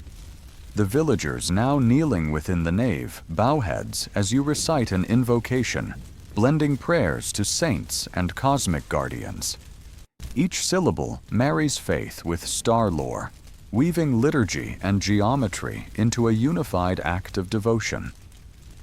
Candles circling the rose window cast swirling light that seems to communicate directly with constellations overhead.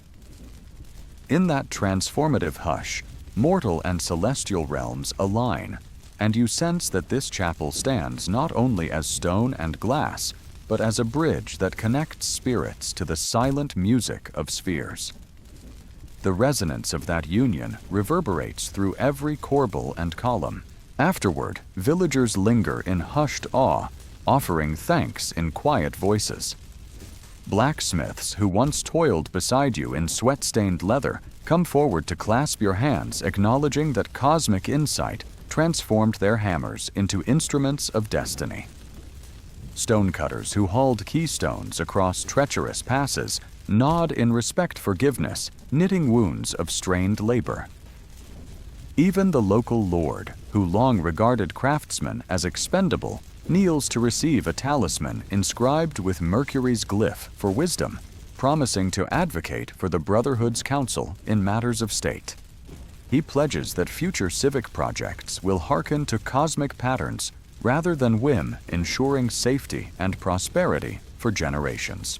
When the last candle flickers, villagers retreat to hearths and homes, leaving the chapel aglow like a sanctuary in darkness. Above its spire, stars wheel in silent majesty, each pulsing with ancient rhythms taught by your hand. You ascend the winding steps to climb wooden scaffolding overlooking the square. At the summit, you lift a lantern high, its light drifting across tiled roofs and shadowed alleyways. You feel the weight of this moment. You have kindled spirit and culture by forging unity between stone and star. As you lower the lantern, you turn to find your father standing beside you. Silent now, his presence steady as bedrock. His gaze follows your lantern's glow and then lifts to the stars overhead. He speaks softly. "We have bound mortar to meaning and steel to spirit." You nod, knowing that every step from forge smoke to gilded chapel embodies that truth. A soft breeze stirs as night deepens, carrying faint echoes of forged sparks and chisels tap. Somewhere distant, a bell tolls midnight in a neighboring abbey, its reverberations reminding you that time flows as inexorably as molten iron, and night skies rotate. In the hush, you whisper a vow. As long as stars guide our paths, we honor earth below and heavens above. Our craft shall endure in every arch, every blade and every heart seeking purpose under sky.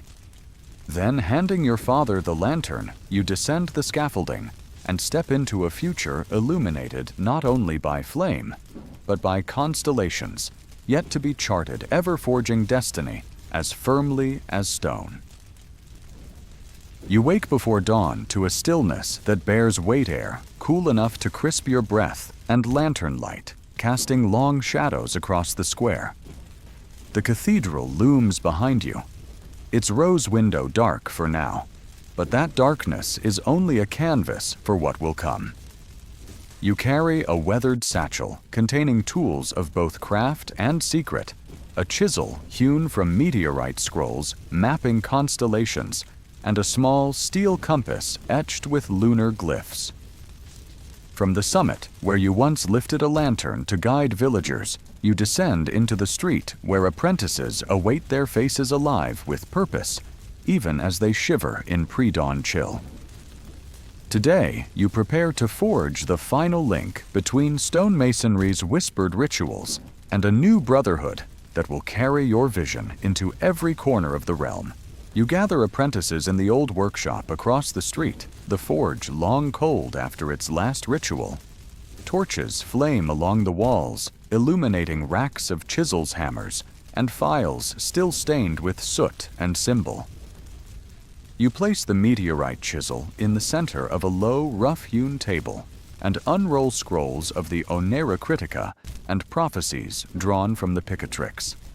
Each apprentice kneels, running fingertips over glyphs that weave together dreams and stars. You speak in a hush. We have guided stone and steel by moonlight and charted constellations beneath cathedral vaults. Now we forge a covenant, a brotherhood of builders and dreamers that will carry our knowledge beyond these walls. As you speak, flickers of torchlight dance across eager faces. You trace a sigil on parchment that overlays the traces of the hammer and compass symbols now fused into one. Apprentices lean forward, breaths held aware that this moment will bind them to an order rooted in ancient craft and cosmic truth. Outside, dawn breaks, so you lead the group toward the cathedral's north entrance, where a new stone lintel awaits placement. You carry blocks engraved with glyphs referencing Orion's belt and Pleiades stones carved by apprentices who journeyed under your guidance. You set the blocks in place so that at dusk, when Orion climbs the eastern sky, its belt aligns precisely above the lintel's central keystone.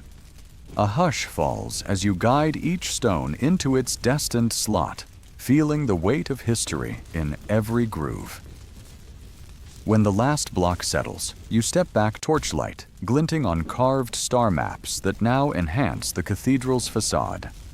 This alignment is more than ornament. It is encoded promise, a vow that the stone and sky remain forever linked. With that rite complete, you lead apprentices toward a hidden chamber beneath the nave, where stonemasons of old first traced their oaths in basalt. The chamber's low ceiling arches above you, arrow straight, and torches reveal glyphs that glow faintly as though alive. You kneel before a scattered array of tools, chisels, mallets, awls, each bearing the patina of centuries. Beside them lies a steel compass bound in leather, its pointers still sharp. You place your hand atop the compass fingertips, grazing celestial etchings worn by time. Apprentices gather around as you speak. These tools have shaped stone, guided by celestial wisdom. Now they are consecrated anew as symbols of our order. We will honor craft as sacred, and each symbol we carve will echo across generations. You recite an oath drawn from ancient stones, every syllable echoing in the hush. By hammer and compass, by star and stone, I pledge allegiance to wisdom's throne. I shall seek harmony in every beam, and know that stone's true strength lies in aligning with the sky. Each apprentice repeats the vow, voices resonating so that glyphs on walls seem to stir, as though acknowledging the renewal of purpose. Rising, you turn toward a narrow corridor where a small anvil rests on a low pedestal. You remove a glowing fragment of iron from a brazier, carrying it like a heartbeat in your hands. The iron once tempered under a full moon, and now serves as the seed of a new artifact, a ceremonial mallet emblazoned with planetary glyphs. You place the bar on the anvil and lift a hammer each strike, forging a curve shaped to echo the cathedral's arches. Sparks fly like fireflies caught in a summer gale. Apprentices watch as the mallet takes form, a tool that will no longer simply drive chisels, but also mark initiation ceremonies and the laying of cornerstones in distant lands. When the final blow rings, you quench the mallet in oil mixed with crushed quartz under a torch's flare. The mallet hisses in acceptance and cools to reveal a head embossed with a starburst pattern, a reminder that every task builds toward cosmic harmony. With mallet and compass in hand, you lead the apprentices back to daylight. Villagers pause in their morning routines, eyes drawn to the congregation of craft and ritual. You mount the steps of the cathedral's portico and stand before a simple altar of polished limestone. You place the mallet and compass upon it, then unroll a canvas map showing distant towns and valleys where apprentices will journey to spread the Brotherhood's craft. Begin here, you say, pointing to the cathedral that anchors this region, but let your paths radiate outward like constellations guiding communities with stone and steel shaped by cosmic law. Carry this covenant, our tools, our symbols, our oath, and forge sanctuaries that reflect heaven's pattern. At your signal, apprentices step forward, each selecting a banner bearing the mallet and compass entwined with stars. They wrap the banners around their shoulders, shoulders squared with resolve.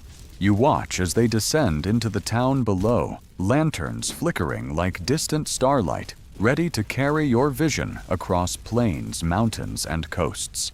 Alone at the altar, you pause to reflect on how far you have come. Once you hammered molten metal under moonlight, forging blades that carried cosmic echoes. Later, you shaped keystones under Orion's belt, aligning stone with celestial guidance. Today, you did not simply shape a cathedral's facade. You forged a brotherhood whose foundation lies in dreams, stars, and sacred geometry. You place a hand on the mallet's head and whisper a blessing drawn from both scripture and Picatrix. Let each strike unite earth and sky, let each stone sing of harmony, and let each heart find purpose beneath heaven's tapestry. With those words, you sense a ripple, as though the cathedral itself acknowledges that your work will echo through ages. Dusk sends long shadows cascading across the square. Lanterns sparkle in windows, while the rose window's glass begins to glow as twilight's last rays catch its tracery. You ascend the steps once more, mallet in hand, and strike a ceremonial chime embedded near the main door.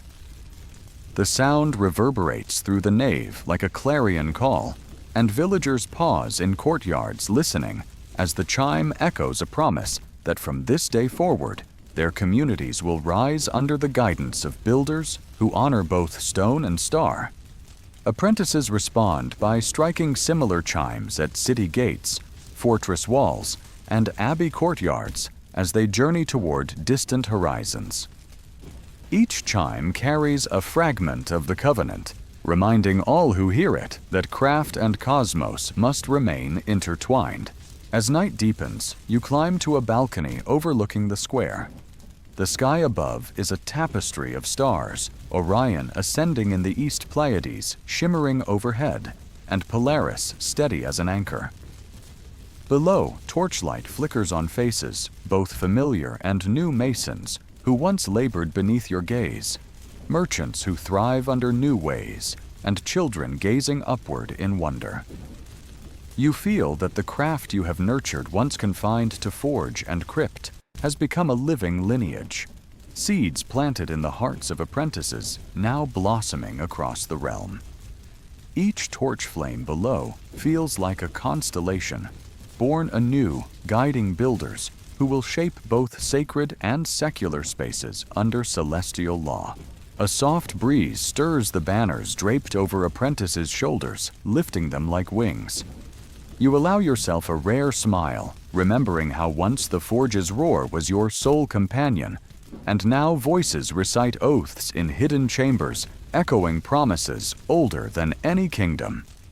You understand that this brotherhood born of molten iron-carved stone and starlit dreams will endure long after you are dust.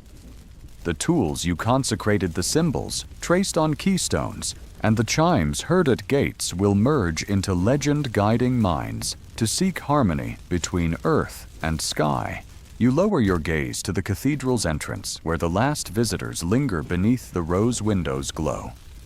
Within them, hope shines hope, that their homes will stand firm through flood and siege, that crops will flourish under lunar cycles, and that faith in craft will deliver mercy and beauty. You think of the widow clutching her talisman, her tears honoring what once seemed impossible. You recall the mercenary lord who discovered walls crumble when built without cosmic counsel. You remember nights spent tracing glyphs in crypts, forging mallets under full moons, and mapping ley lines beneath your workshop's rafters. All of it has led to this, a covenant, walking among people guiding hands and hearts toward unity of purpose. Beneath the glittering sky, you breathe deeply and whisper a final vow. As long as stars shine, we shall honor their patterns in every corner of stone and steel. Our brotherhood shall endure, forging futures where earth and heavens coalesce. You feel a peace that surpasses forge's heat or cathedral's height peace, born of knowing that your life's work has become a living legacy. As you turn from the balcony, the chimes still ring in the distance, and stars continue their silent march. With each step back toward the cathedral's doors, you carry the promise that wherever builders walk, they will carry both mallet and compass, forging destinies under the watchful gaze of the night sky. You awake before dawn on a Sunday that feels no different from any other. Lanterns flicker along bridges you once fortified with moonstone shards, and the cathedral's doors stand closed. Within, apprentices gather breath-forming clouds in chill air, their knees stiff from kneading mortar under the arches. Their eyes glimmer with resolve, even as fatigue shadows pale faces.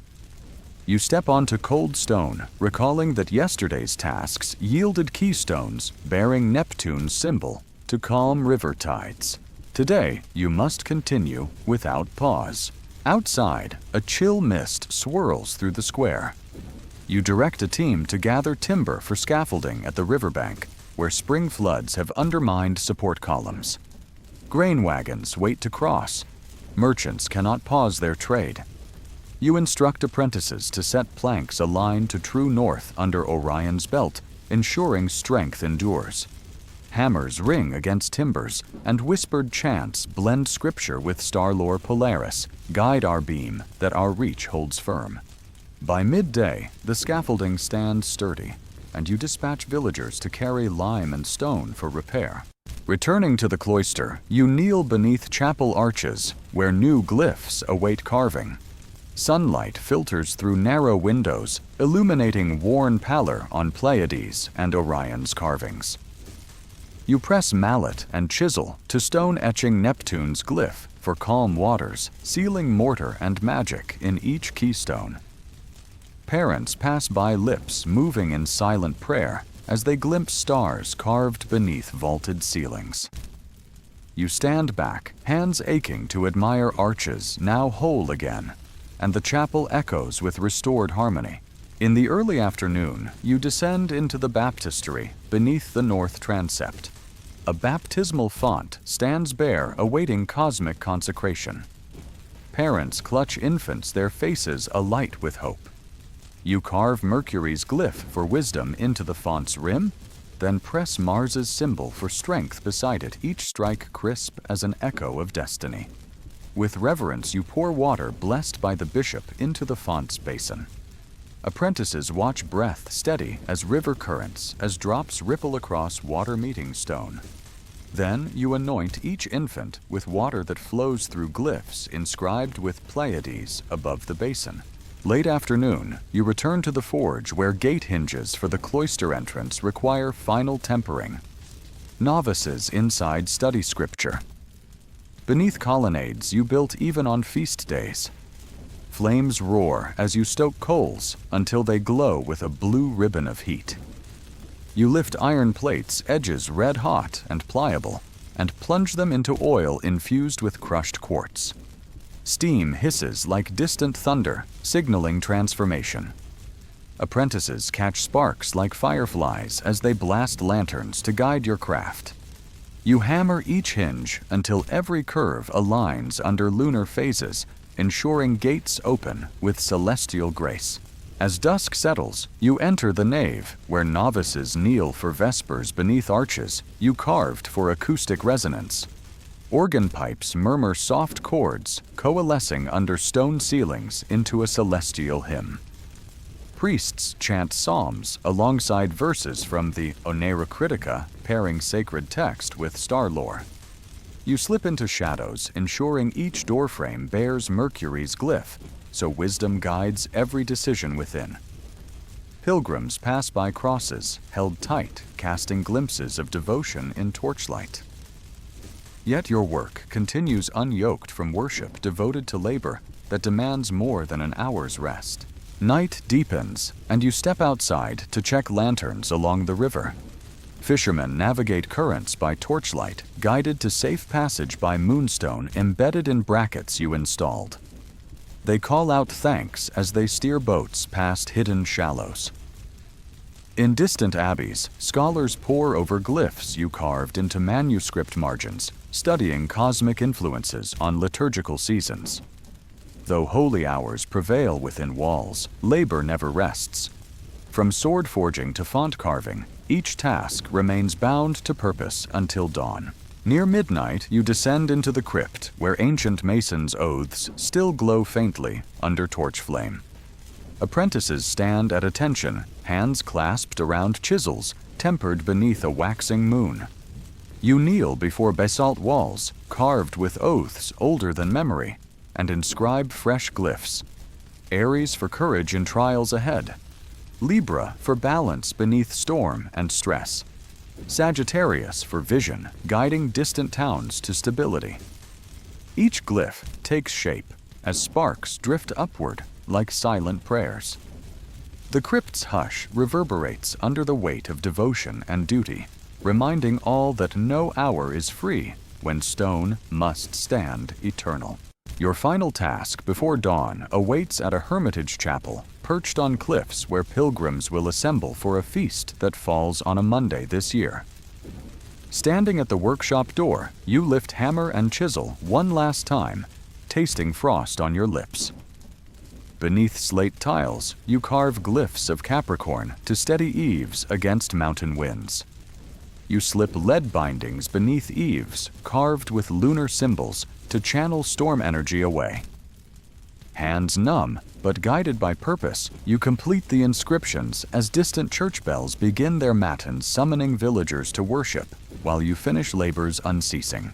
As first pale light spreads across frost-kissed rooftops, you review the ledger tracing tasks, still undone hermitage ceiling coastal lighthouse keystones, aligned under Pleiades at Dusk Bridge reinforcement before midday market, and a crypt tomb for a hero forgotten by time.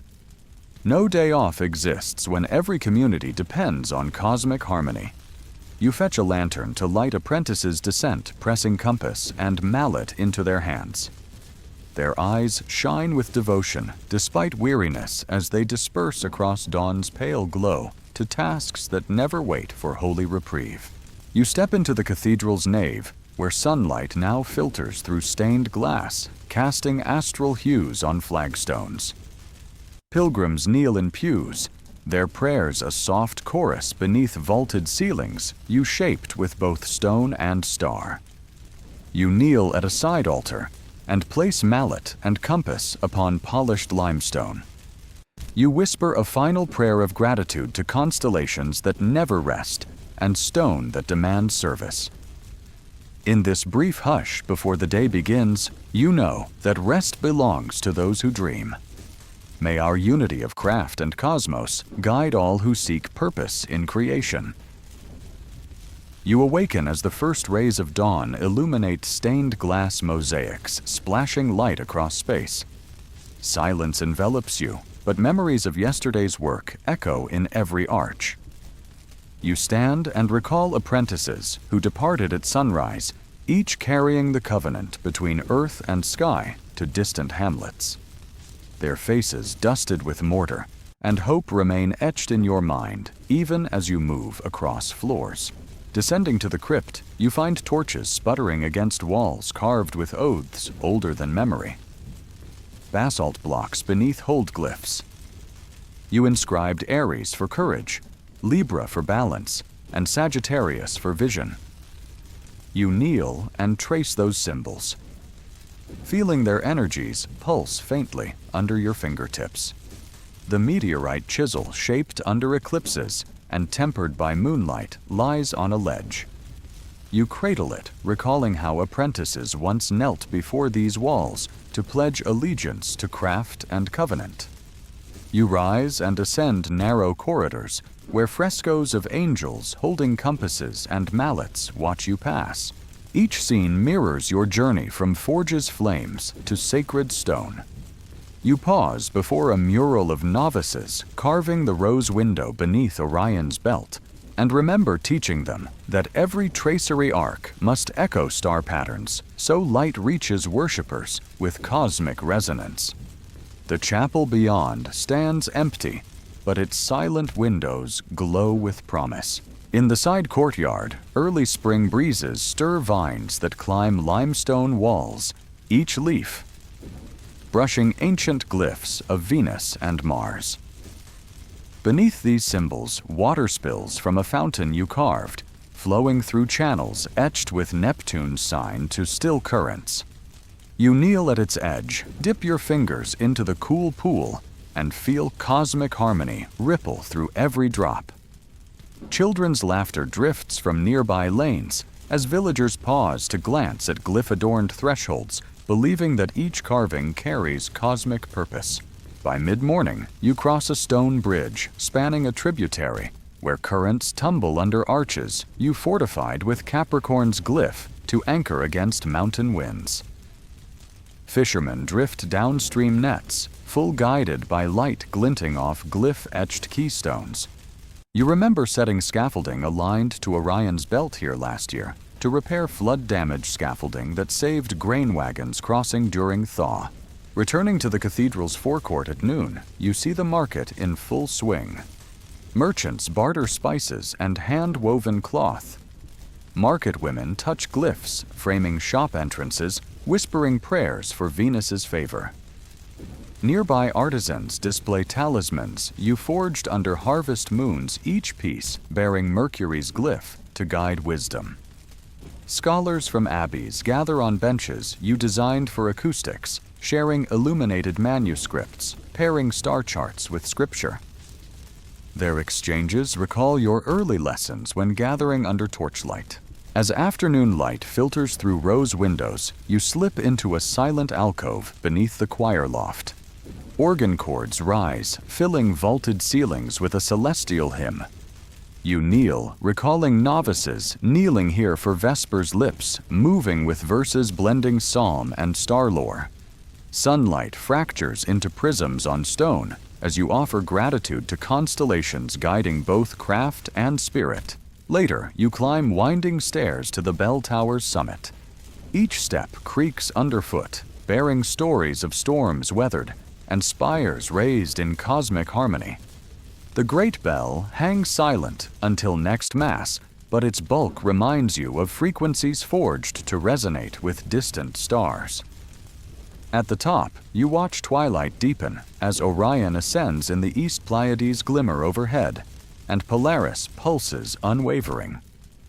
Below rooftops glow with lanterns like distant suns guiding wayfarers home. The city sprawls beneath you chapels and keeps built by apprentices you trained. Their hands carved archways invoking cosmic design, giving communities sanctuary. You glimpse lighthouses on jagged coasts, keystones aligned under Pleiades to guide fishermen through storm-lashed seas. Bridges span rivers where glyphs carved beneath arches quell torrents. Each light visible from this height bears testament to masonry fused with star lore. Night deepens, and you descend to the courtyard where lanterns flicker. Garden fountains burble beneath glyphs of Virgo and Libra, tending crops and community alike. Vines rustle along walls where you carved glyphs to seed compassion and wisdom.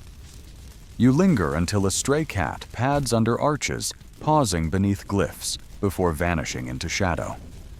Its quiet presence reminds you that life persists in patterns unseen, guided by forms older than memory. Near midnight, you retreat to cloister chambers, where a lone lantern stands on a wooden desk.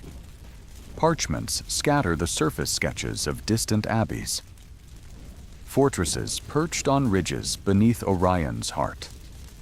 Those structures await glyphs of Mars for strength and Jupiter for protection. In soft lamplight, you plot curves tracing star positions, committing cosmic designs to vellum destined for apprentices who will journey far. Memories stir, forging blades under eclipse's hush-carving baptismal fonts at dawn, blessing waters for healing and chiseling glyphs to anchor communities. Once labor meant only steel and limestone, but now labor breathes spirit into faith.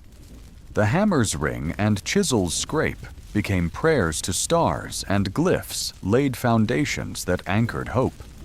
Your covenant has blossomed into a living lineage carried through every corridor, battlefield, and farmstead, shaped by cosmic craftsmanship.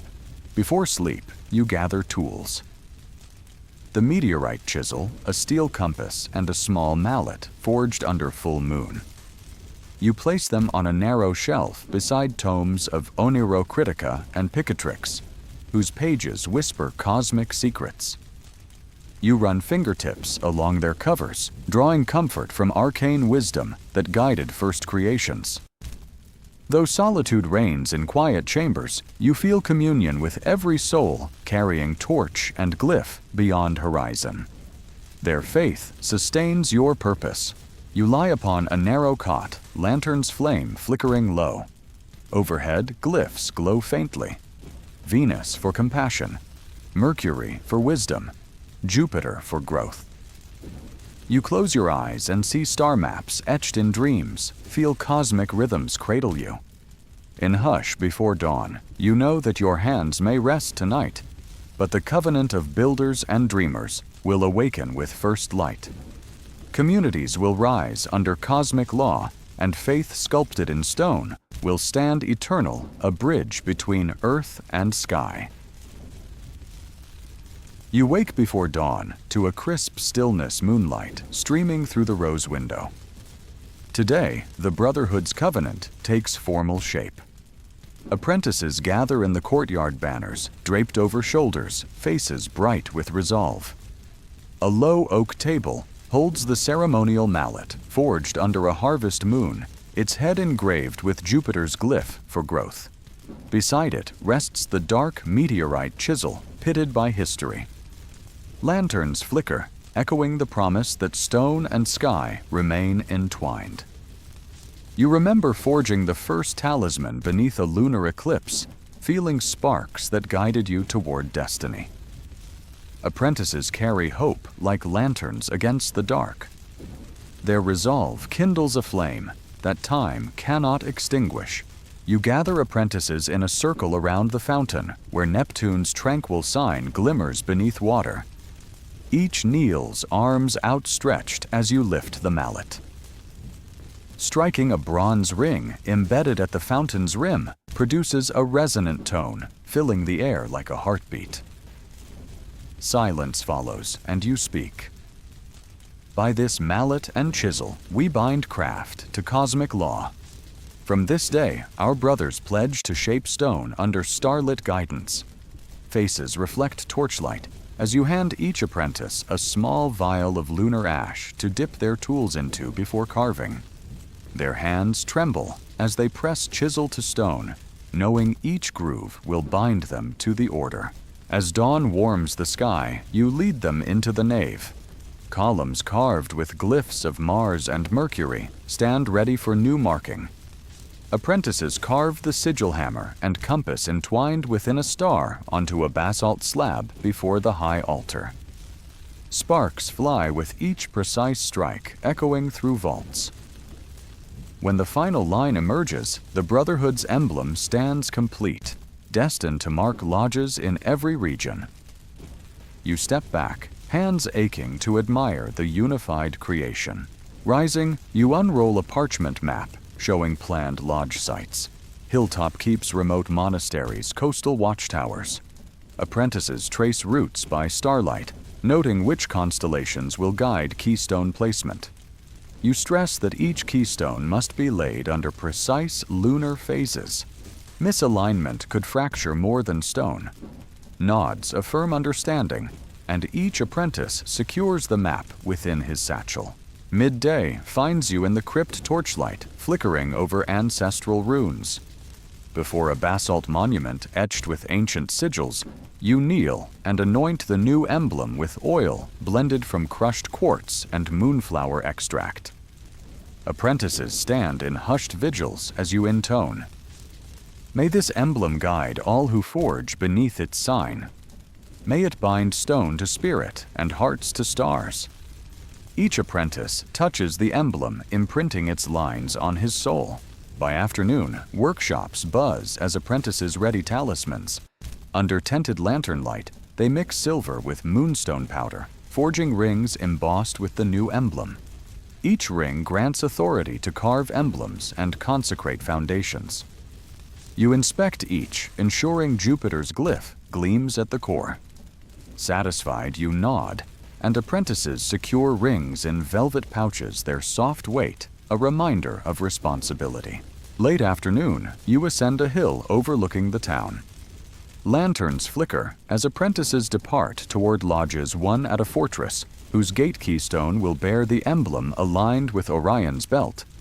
Another at a monastery, where Mercury's glyph will guide study.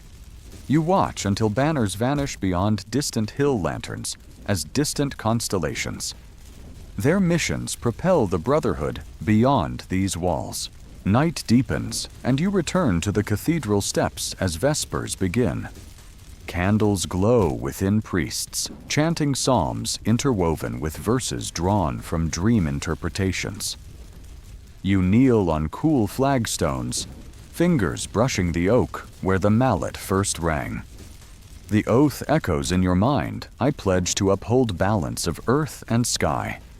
Rising, you ascend narrow stairs to a balcony gazing at stars blazing above. Orion ascends in the east. Pleiades glitters overhead. The Brotherhood's labor, a promise renewed. Before dawn, you revisit the crypt once more. Torches sputter, casting dancing shadows on runes and the freshly carved emblem. Apprentices stand beside you, eyes reflecting torchlight and determination. You press a hand upon the emblem's surface, feeling warmth where oil and quartz remain. Whispering, you say, may our covenant endure as long as stars wheel overhead. Let every lodge built, every keystone laid, and every talisman worn echo this bond between craft and cosmos. When the first pale light filters through the crypt entrance, you gather apprentices for final rites. Outside, dawn's chill lifts as they braid vines of ivy and moonflower around the basalt monument, symbolizing growth and renewal. Each places blossoms along its polished edges in spiral patterns mirroring constellations. The courtyard hums as birds awaken and church bells ring. The monument stands adorned a tribute to craft and cosmos. You lead apprentices into the nave for a closing ceremony. candles flicker along aisles. Glyphs on pillars glow with residual oil. Priests await with silver chalices, each filled with water drawn from the crypt's spring, flowing through glyph-lined channels. You step forward, lifting a chalice and pouring water into 4 stone basins set for lodges yet to rise. As ripples cross water, reflecting stained glass, you intone, "Let this water consecrate future foundations. Let Mercury's wisdom guide builders, and may Mars's strength defend every wall they raise." Apprentices bow their heads, and soft chants rise in unity. Night's hush returns as apprentices touch the basalt emblem beneath the rose window, pressing velvet pouches against its surface. Each pouch contains a ring bearing the emblem granting authority to carve glyphs in distant lands. You whisper for each departure, "Carry our purpose onward. Let each emblem guide hands and hearts toward harmony." Their eyes glisten as they slip into shadow torches, flickering like beacons across stone pathways.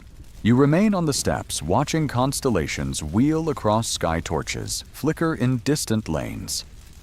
In that quiet moment, a tide of destiny flows through you. The Brotherhood spreads fortress abbey and hamlet, soon to bear its mark. Each glyph, each ring, each whispered oath weaves lives into cosmic tapestry. Kneeling once more before the cathedral's door, you whisper a vow. As long as stars shine, we uphold balance of earth and sky. The night holds its breath, and dawn will bring new journeys. You awaken before a pale dawn that holds promise and responsibility. Lodges have planted their banners across distant hilltops and river crossings, bearing our emblem forged in moonlight. Today, you stand within the cathedral's nave, its rose window casting prismatic hues on flagstones worn by pilgrims kneeling under cosmic light. Apprentices departed for remote abbeys, watchtowers, and coastal fortresses, each carrying rings of authority and scrolls mapping star paths. Now solitude summons you to deeper work. In the sacristy, sunlight filters through narrow lancets as you arrange scrolls of Onera Critica beside vellum charts from Picatrix. The parchment edges fray where midnight oils burned when novices studied cosmic rhymes. You find passages hinting at inner purification, verses describing stages of transformation in cryptic symbols. Apprentices and masters have carved glyphs to shape community faith, but now they seek to sculpt their inner landscape. You gather your most devoted confidants in a vaulted antechamber where flickering torches reveal carved angels holding compasses and mallets. Their faces, lit by lamplight, reflect resolve and inquisitive fire. You speak softly, confidants leaning forward in the hush. Our brotherhood has bound stone to sky, forging sanctuaries that mirror stars. Now we embark upon an alchemical quest that shapes spirit. We seek philosopher's fire within transforming base desires into enlightened purpose. Torches flicker as you draw a deep breath. We begin with albedo the whitening. Just as white-hot steel emerges from quenching, so must we cleanse inner shadows. You distribute small pouches of lunar ash and rose petals to each member. Their palms accept these gifts, hearts stirring with resolve. They know that alchemy starts with purity of intention. You lead them to a narrow balcony overlooking the cloister garden, where moonflowers climb marble basins. Their pale blooms reflect silvery light. Collect dawn dew from these petals, you instruct. Each drop is a vow to purify. Apprentices kneel, jars in hand, and carefully gather droplets glinting like stars at sunrise. The air carries fragrance of night-blooming flowers as they press dew into crystal phials and seal each with crimson wax. A hush falls as dew glints within glass, forging silent promises. By mid-morning, you descend into the crypt, where stone baths lie chiseled with ancient sigils. Apprentices stand in concentric circles, feet bare on cold flagstones. You fill each bath with water infused with crushed quartz and salt, then add collected dew. Enter the waters, you whisper. One by one they wade in each step, an oath to face shadows. In hushed reverence, they lower chests and shoulders beneath the surface, emerging with solemn faces, framed by zodiac glyphs carved into walls. Their reflections stand surrounded by cosmic symbols, prompting realization that purification begins within. As afternoon light drapes the crypt, you convene near a small forge, still warm from earlier tasks. A copper bowl sits atop coals, swirling with distilled rosewater myrrh smoke, curling into vaulted shadows. Apprentices gather breath steady. You unveil vessels of brimstone mercury ore and powdered chalk. This is Citronus the Yellowing. We kindle intellect by blending sulfur and mercury, you explain. With a wooden ladle, you stir emulsified mercury and powdered emerald, symbolizing the heart's illumination. Heat rises, releasing acrid notes as fumes weave through archways. Apprentices watch, learning that intellect and intuition blend like metal in flames. Evening descends as you reconvene beneath the rose window, where lantern light yields to twilight's glow. Torches line aisles, and carvings of angels with compasses watch from columns. You place a single garnet on the central altar, its facets catching dying light. Behold, Rubido the reddening, you say, voice resonant. It signifies rebirth when spirit merges with purpose. Apprentices kneel, eyes fixed on stone. You anoint each forehead with oil drawn from crushed saffron and myrrh, symbolizing inner fire. Their gaze lifts pupils, reflecting gems glow as each feels embers of transformation kindle within. Midnight finds you alone in the cloister. Dew glistens on fallen petals, and cathedral silhouettes loom against a tapestry of stars. You reflect on how far you have come from forging iron under eclipse to carving cathedrals that stand as cosmic mirrors. Now you shape souls with alchemy's embrace. In this hush, you hear distant bells tolling vespers in remote lodges. Knights, monks, and artisans kneel within chapels, where your guidance forged both stone and spirit. Before dawn, you navigate weathered corridors to a secluded chamber lit by a single lantern. Scrolls lie unrolled on a stone table, their charts mapping both star paths and stages of inner work. You pick up a steel compass etched with lunar glyphs and gesture to a map showing mountain passes where new lodges await alchemical signets. Future initiates will learn to carve philosophers' symbols alongside cosmic diagrams marrying stone and soul. You dip your quill into purple ink and scribe verses that scholars will chant as prayer words shimmering under flicker to recall molten gold drawn to light. Morning breaks as you ascend to the bell tower's apex lantern held high. Below, rooftops shimmer with dew beneath Orion's rising belt. The wind carries distant hymns of gratitude from villages where blessings flowed after temples arose. You press compass to map etched in vellum, tracing future paths where emissaries will build sanctuaries infused with alchemical purpose. Birds awaken their calls, echoing among spires. You inhale crisp air, tasting promise of journeys ahead. You descend to the nave, where candles flicker on altars adorned with ivy and moonflower. Priests dressed in robes bearing alchemical symbols chant psalms mingled with stanzas from the Oniro Critica. Their voices soar beneath vaults, carrying blessings shaped by stone and star. You join in feeling how newfound wisdom infuses ritual with deeper resonance. Pilgrims kneel at pews, carved with glyphs of Mercury and Mars, seeking both intellect and courage. Later, you move through cloisters, where monks tend gardens. You guide them to plant moonflower beside healing herbs, teaching that both plant and metal reflect cosmic patterns. Gather these herbs at midnight. You instruct for tinctures to soothe body and mind when forging spirit. They murmur a scent, mindful that garden and forge alike transform under lunar gaze. As midday sun warms cloisters, you convene in the chapter house with elders and emissaries. You present scrolls mapping new alchemical laboratories and lodges to be built beneath Pleiades light. Each emissary receives flasks of citronous balm and garnet beads for rubido rites. They promise to teach novices to refine spices and metals to mirror cosmic dance. You clasp their hands, offering farewell and blessing, as they depart under banners bearing alchemical symbols entwined with brotherhood crest. Afternoon finds you in the baptistry carving sigils of Aries into fonts and chiseling small niches for alchemical flasks. Water flows through channels etched with Neptune's sign, awaiting blessings to guide initiates through purification.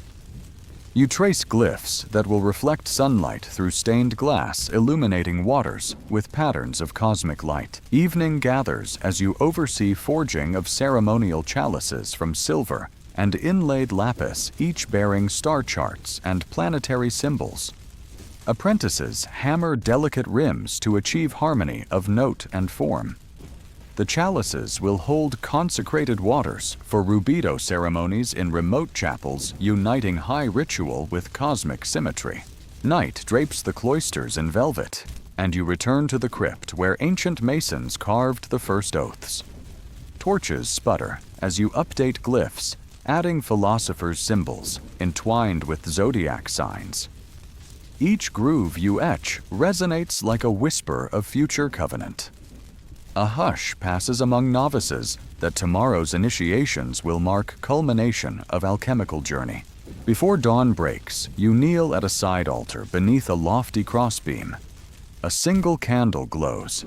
You fold robes tight and pray that labors will guide seekers from darkness into golden dawn within.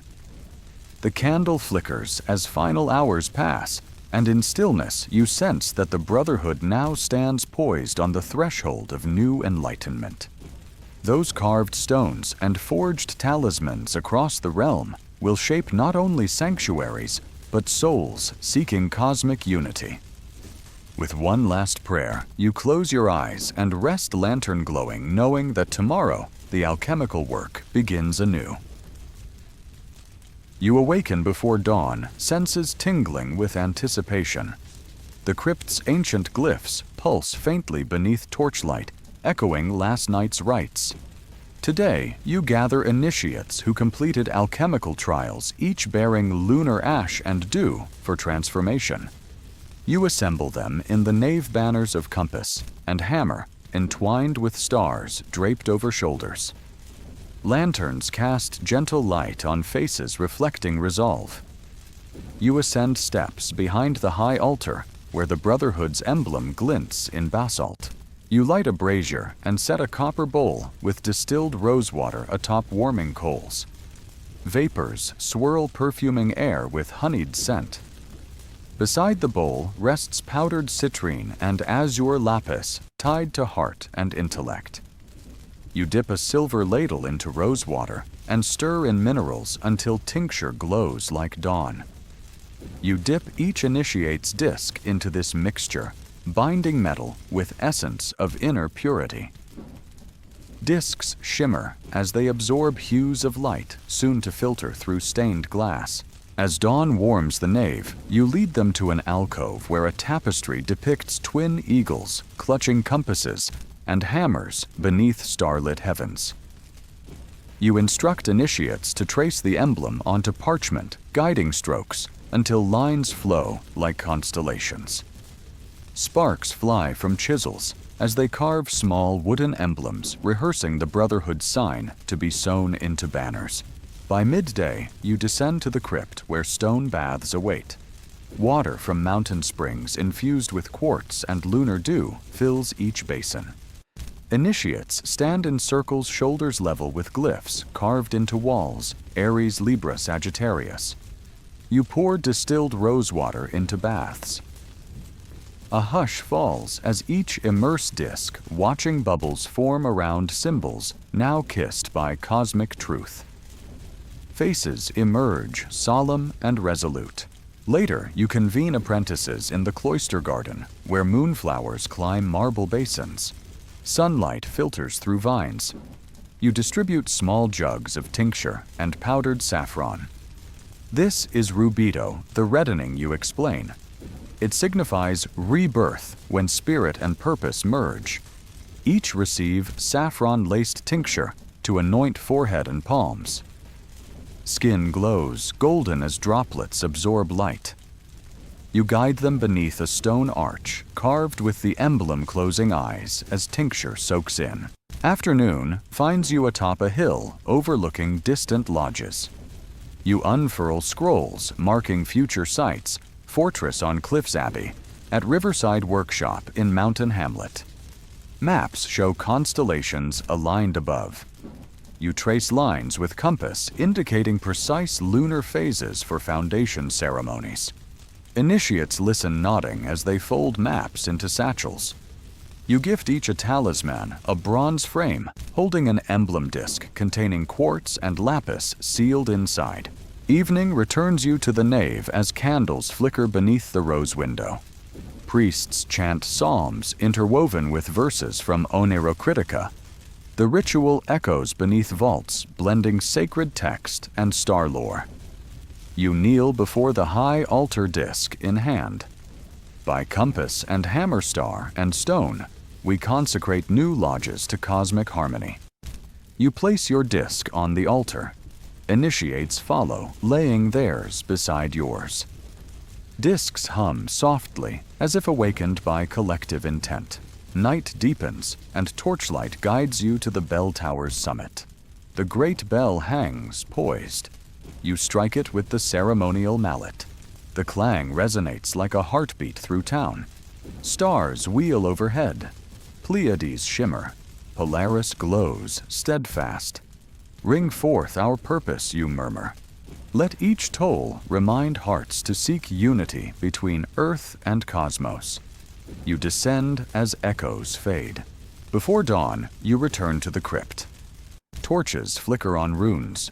You carve a final glyph on the basalt altar, a star encircled by compass and hammer, joining ancient symbols with new covenant.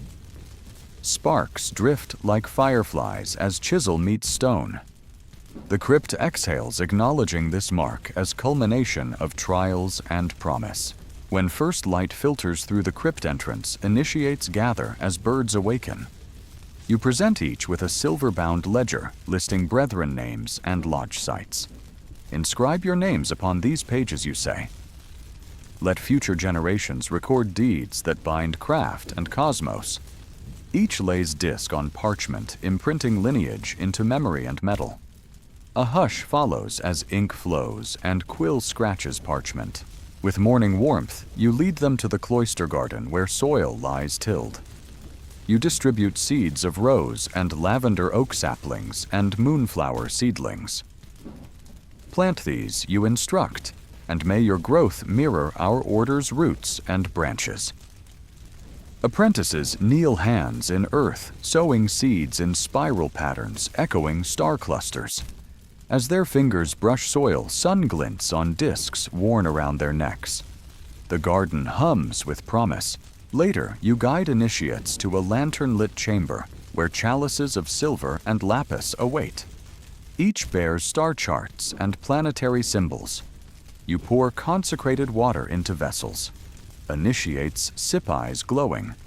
You recite blessings merging scripture and Picatrix verses. Ripples cross water, reflecting torchlight. Reflections shimmer as if stars had descended into chalices. As dusk settles, you convene initiates for final benediction. Columns carved with glyphs glow faintly. You stand before the basalt emblem beneath the rose window, now illuminated by moonrise. You raise your hands and intone. Wherever stones rise and hammers strike, let our compass guide you. Where shadows gather, let our emblem shine like dawn. In unity of craft and cosmos, may our order endure. A hush passes, initiates echo vow beneath the vaulted sky. Night's hush returns as initiates slip into shadows toward distant horizons. Their lanterns flicker through alleys like constellations reborn. You remain on nave steps, lantern in hand, gazing upward. Stars wheel overhead, each a silent witness to oaths carved in stone and sealed in hearts. Your journey from forge's flame to sacred vows has reached a new zenith. Yet you know this is but a waypoint. Tomorrow's dawn will bring new seekers to our covenant. You step inside the fading nave lantern, dimming feeling echoes of every vow and chisel strike. Tomorrow new lodges await under starlit guidance, and your legacy will grow in every stone laid and every heart inspired. In the hush before dawn, you embrace purpose. You awake before dawn to a sky still inked with stars, recalling how yesterday's rites bound builders to cosmic law. Lanterns flicker in the courtyard, banners of compass and hammer hanging quietly. Today, you guide the brotherhood beyond these walls. You cross flagstones carved with glyphs that shimmer faintly under lantern glow. Each step recalls the hiss of quenching baths and clang of chisels. You gather your satchel, placing within it star charts, a lunar compass, etched with silver and crystal vials of moonflower dew. Clarice, scholar of Oneirocritica, waits by a sturdy wagon of pine, her scrolls rolled gently on her lap. Artisans align keystones nearby, each bearing carved lines intertwining compass and starlight. You address them, voice steady. Our first destination lies north, an isolated hamlet whose chapel demands Orion's guidance at dusk. Ready yourselves. As the wagon creaks forward, dawn's finger traces the horizon. Fields stretch on each side, farmers pausing to bow heads in blessing as you pass. Clarice traces constellations on vellum mapping paths where starlight will fall. Artisans polish keystones hewn from local granite, wiping away dust so glyphs glint with powdered lapis. The sun's first post seems a promise. Stones placed today will stand beneath cosmic order. By mid-morning, you crest a gentle hill overlooking the hamlet. Thatched roofs nestle among winter-stripped trees. Children clutch sticks, eyes wide as they watch your arrival. In a small clearing, a rectangular outline marks the future chapel's footprint. Frost lingers on flagstones from an abandoned foundation. Apprentices kneel and unroll parchment. Mapping Orion's belt overhead at dusk, Clarice adjusts angles until star patterns align above the stones. You direct artisans to position keystones carved with compass and hammer, each glinting as if alive.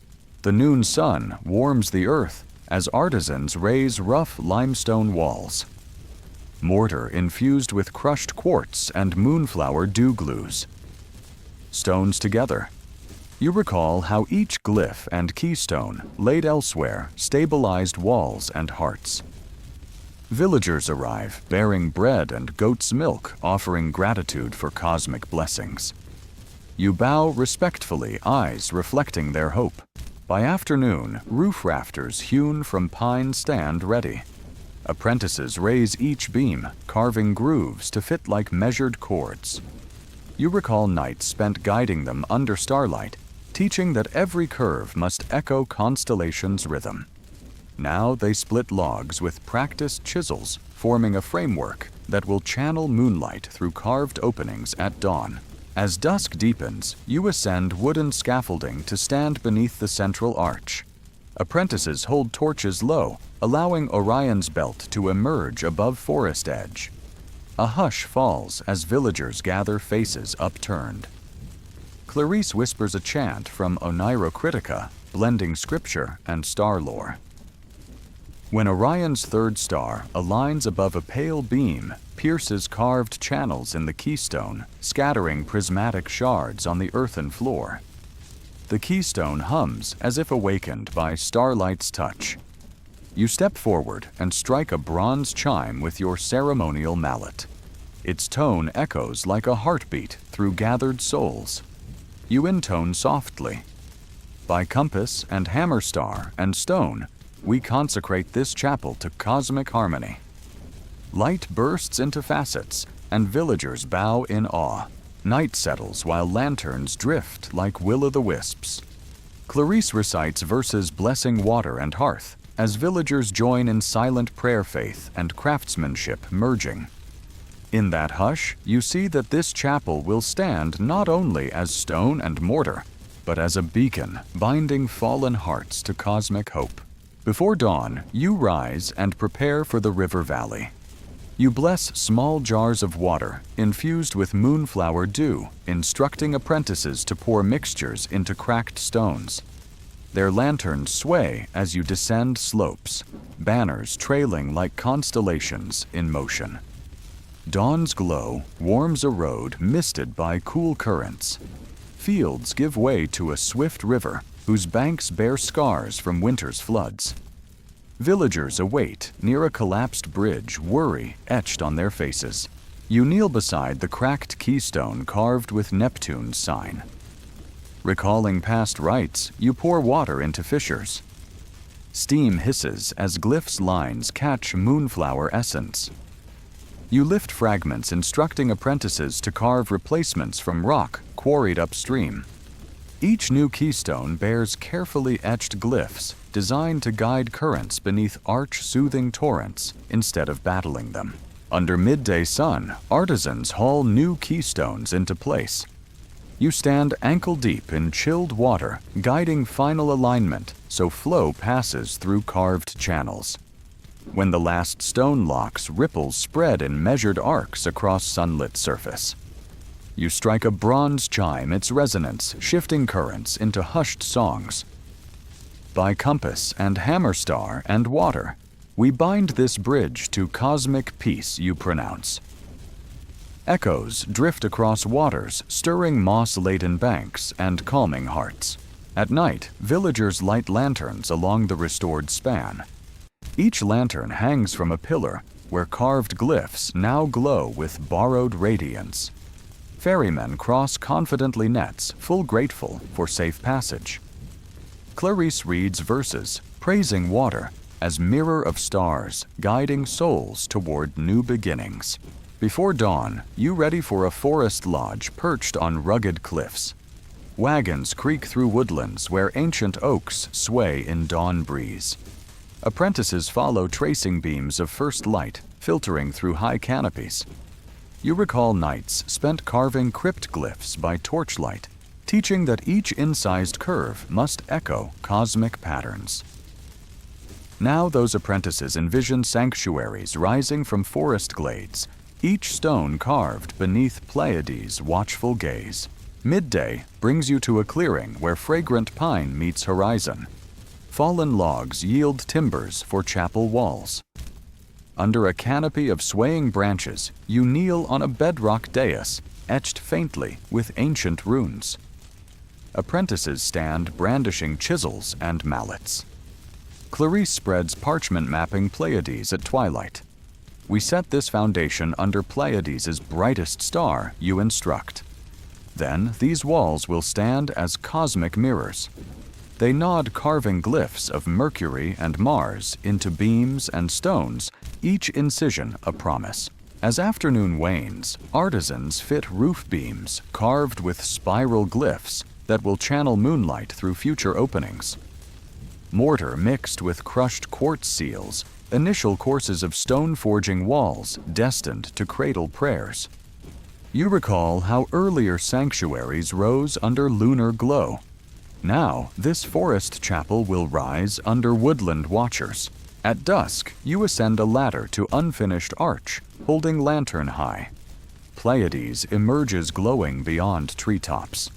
Apprentices hold torches low, allowing starlight to pass through keystones' carved channels, scattering specks of silver on rough planks. A hush falls as the forest itself seems to listen. You step forward and strike a bronze chime, its tone echoing through pines and stones. By compass and hammer star and wood, we consecrate this lodge to cosmic harmony, you murmur. The keystone hums as if awakened, and leaves stir in gentle night wind, blending rustles with prayers. Night deepens and lanterns flicker within half-completed walls. You guide villagers in silent hymn-blending woodland chants with star lore. Under Pleiades' glow, they kneel upon earthen floor, trusting that cosmic dance underpins each carved beam. Before dawn, you prepare to depart for distant peaks, where future lodges await under Polaris. Artisans pack wagons with carved keystones and glyph-inscribed banners. You slip talismans of bronze into satchel small discs bearing compass, overlaying star-promising safe passage. Stars fade into dawn's blush, and you whisper to yourself, "As long as stones rise and stars shine, we carry this covenant onward." With that vow, your journey continues beyond horizon-forging destinies, where stone meets sky in cosmic unity. You awake before dawn to a sky still inked with stars, recalling how yesterday's rites bound builders to cosmic law. Lanterns flicker in the courtyard banners of compass and hammer hanging. Today, you guide the Brotherhood beyond these walls to a fortress perched on a wind-swept peak. Apprentices stir in low tents, blinking sleep from eyes chilled by mountain air. You gather a crystal vial of moonflower dew, a silver compass etched with lunar glyphs, and star charts rolled tight. You cross flagstones carved with glyphs that shimmer faintly under lantern glow, each step recalling the hiss of quenching baths and clang of chisels. Clarice Scholar of Onero Critica waits by a pine wagon, her scrolls unfurled to map Polaris's ascent. Artisans align granite keystones nearby their carved lines, intertwining compass and starlight. You address them, voice steady. Set this foundation so its heart aligns with Polaris's unbroken gaze at midnight. By mid-morning, the fortress's walls rise from the ridge, each granite block sealed with mortar laced with crushed quartz and moonflower dew. You descend into a trench, marking the future keep's footprint. Apprentices kneel to unroll parchment showing Polaris at its apex, then adjust block angles so that when the North Star stands overhead, its light will dance upon the chamber's marble floor. Mortar sets quickly in cold air, so you brush glyphs of Capricorn and Aquarius into channels carved above each cornerstone, ensuring cosmic harmony flows through every wall. Villagers from mountain hamlets gather offering sleds of firewood and buckets of geothermal spring water. They whisper prayers for protection against blizzards and raids, trusting cosmic guardians to shield their refuge. As afternoon wanes, you ascend wooden scaffolding to carve keystones, crowning arrow slits and battlements. Tools ring against granite sparks of chipped stone, drifting like fireflies under fading sun. Each incision follows cosmic geometry. Mercury for communication lines, Mars for fortitude, Venus for community. Apprentices pass chisels and mallets, breath steaming in chilled air. You place the final keystone above the main gate, just as Orion fades in the northwest, its glyphs glinting with lapis powder mixed into grooves. You step back and strike a bronze chime to seal alignment. Its tone resonates along ridges like a heartbeat of stone. Night deepens as you gather initiates in the courtyard for rites beneath a canopy of stars. Torches flare along parapets, each flame a sentinel against darkness. You set a copper brazier beneath a stone altar, where powdered citrine and lapis rest in crystal dishes. You pour moonflower dew into a bronze bowl, then add minerals stirring until tincture glows like dawn. You dip a small silver disc into this mixture binding metal with cosmic essence. Apprentices kneel with heads bowed, feeling energy pulse through disc and stone as you recite verses blending scripture and star lore. by compass and hammerstone. And star, we consecrate this fortress to cosmic guardianship. Midnight approaches, and Polaris wheels directly overhead. You lead initiates through narrow passageways to the central chamber, its marble floor polished to catch starlight. You position the silver disc in a carved niche at the chamber's heart, aligning it with a beam of starlight that filters through a narrow skylight. A hush falls as moonlight descends, illuminating the disc's alchemical veins. Initiates kneel, heads bowed, feeling cosmic energy pulse through solid stone. You watch their faces transform as pixelated shards of light dance across carved glyphs, etched in walls, sealing their oaths beneath Polaris's gaze. Before dawn, you retreat to a chamber carved into bedrock, where forges stoked by charcoal glimmer with embers.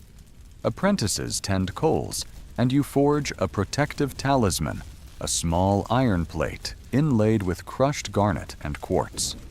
You strike the heated plate with a hammer until balanced each blow, echoing the hearth's heartbeat. When cooled, the talisman gleams with inner fire. You wrap it in velvet and instruct apprentices to hang it above the great gate, its cosmic essence warding against unseen threats. The fortress will stand fortified not only by stone, but by celestial power infused into its very walls. Dawn's pale light reveals freshly carved walls and fired talisman. You ascend to the deserted rampart's wind, tugging at your cloak as you gaze toward the valley below. Lanterns flicker in distant lodges, a constellation of refugees you helped consecrate. You recall forging chapels under Orion's belt and guiding pilgrims through forest sanctuaries beneath Pleiades. Now this fortress stands as the pinnacle of those labors, a bastion where stone and star converge. You descend to inspect the alchemical hearth, whose embers still glow from last night's rituals. A copper bowl rests atop warming coals, its surface shimmering with condensed dew and mineral flecks. You dip a silver ladle into a pool of molten essence. As you stir, vapors rise, carrying scents of rose and myrrh. You then feed coals to refire a crucible holding alloy, destined for ceremonial mallets to be used in remote lodges. Sparks drift like captured stars as molten metal glows beneath your gaze. Mid-morning, you convene a council in the Great Hall, its vaulted dome awaiting carving. You unroll star charts showing Draco and Ursa Minor aligned above. You instruct masons to carve channels in limestone that will guide moonlight across the floor during solstice, focusing cosmic energy at the room's center. Each incision demands a steady hand despite biting air. Apprentices mark lines with charcoal as you supervise. Their breath forms clouds in the frigid air, while they chisel furrows that will carry starlight's glow. You recall how earlier sanctuaries flourished when cosmic energy lit their altars. This hall will do the same for this fortress. Afternoon finds you by a frozen aquifer beneath the courtyard. You gather icy spring water in bronze buckets and mix it with powdered quartz, pouring the mixture into cisterns carved with Neptune's glyph. The water will flow through hidden channels, ensuring fresh springs nourished by cosmic flow sustain the fortress during sieges. You recall how past wells spoiled under misaligned designs. Now, water embraces cosmic harmony as it cascades through glyph-lined conduits, echoing with spectral light beneath fetid stone. Dusk arrives, and you prepare for final rites in the courtyard. Torches line battlements, and you place a silver chalice of consecrated water atop a granite plinth. Initiates gather their faces illuminated by flickering flames. You recite ancient verses from Picatrix invoking Jupiter's favor for community growth. You pour water into crystal basins set at each fortress corner, creating ripples that catch torchlight like dancing stars. Initiates press hands to basins tasting cool clarity as hope anchors their hearts. Each ripple echoes promise of cosmic guardianship over land below. Night deepens and you ascend to the helm of the tower. Polaris blazes above, a steadfast guardian. You raise the ceremonial mallet and strike a chime embedded in the highest Merlin. Its clear note travels across wind-swept peaks into valleys where lanterns blink like distant stars. You whisper, "Let this fortress stand as beacon where stone meets sky, guiding all who seek cosmic refuge." The chime's echo fades into mountain hush, carrying your vow beyond horizon. Before dawn, you make a final circuit of the ramparts. Lanterns cast long shadows on carved glyphs. You pause at a narrow window overlooking a snowy valley. Below, travelers follow torchlit paths guided by keystones you carved with sacred symbols. You recall how earlier lodges offered sanctuary under moonlit skies.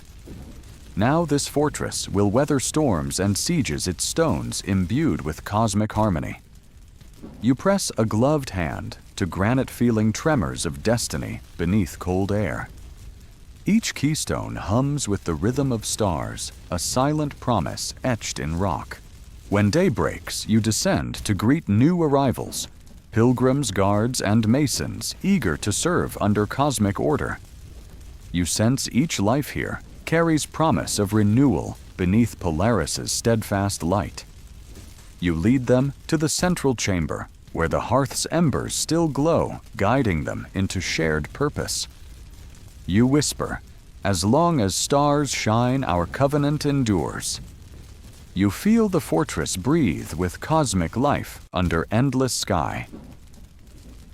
You awake before dawn to a sky still inked with stars, recalling how last night's rites sealed the mountain fortress beneath Polaris's gaze. Lanterns flicker in the courtyard as you prepare to guide the Brotherhood to a coastal abbey by the sea. Apprentices gather near the cliff's edge, breaths forming clouds in the chilly air. You gather star charts drawn on vellum, a silver compass etched with lunar glyphs, and vials of moonflower dew and crushed quartz for consecration. Clarice Scholar of Oneirocritica stands by a sturdy wagon, scrolls unfurled to map Pleiades rise over dark waters. Artisans align granite keystones inscribed with compass and star. At dawn's pale glow, you descend toward the abbey's ruined walls, once a sanctuary, now by gales and rogue currents. You position a keystone to align walls with Pleiades at dusk. By mid-morning, artisans raise new granite blocks, sealing mortar blended with crushed moonflower petals and seawater.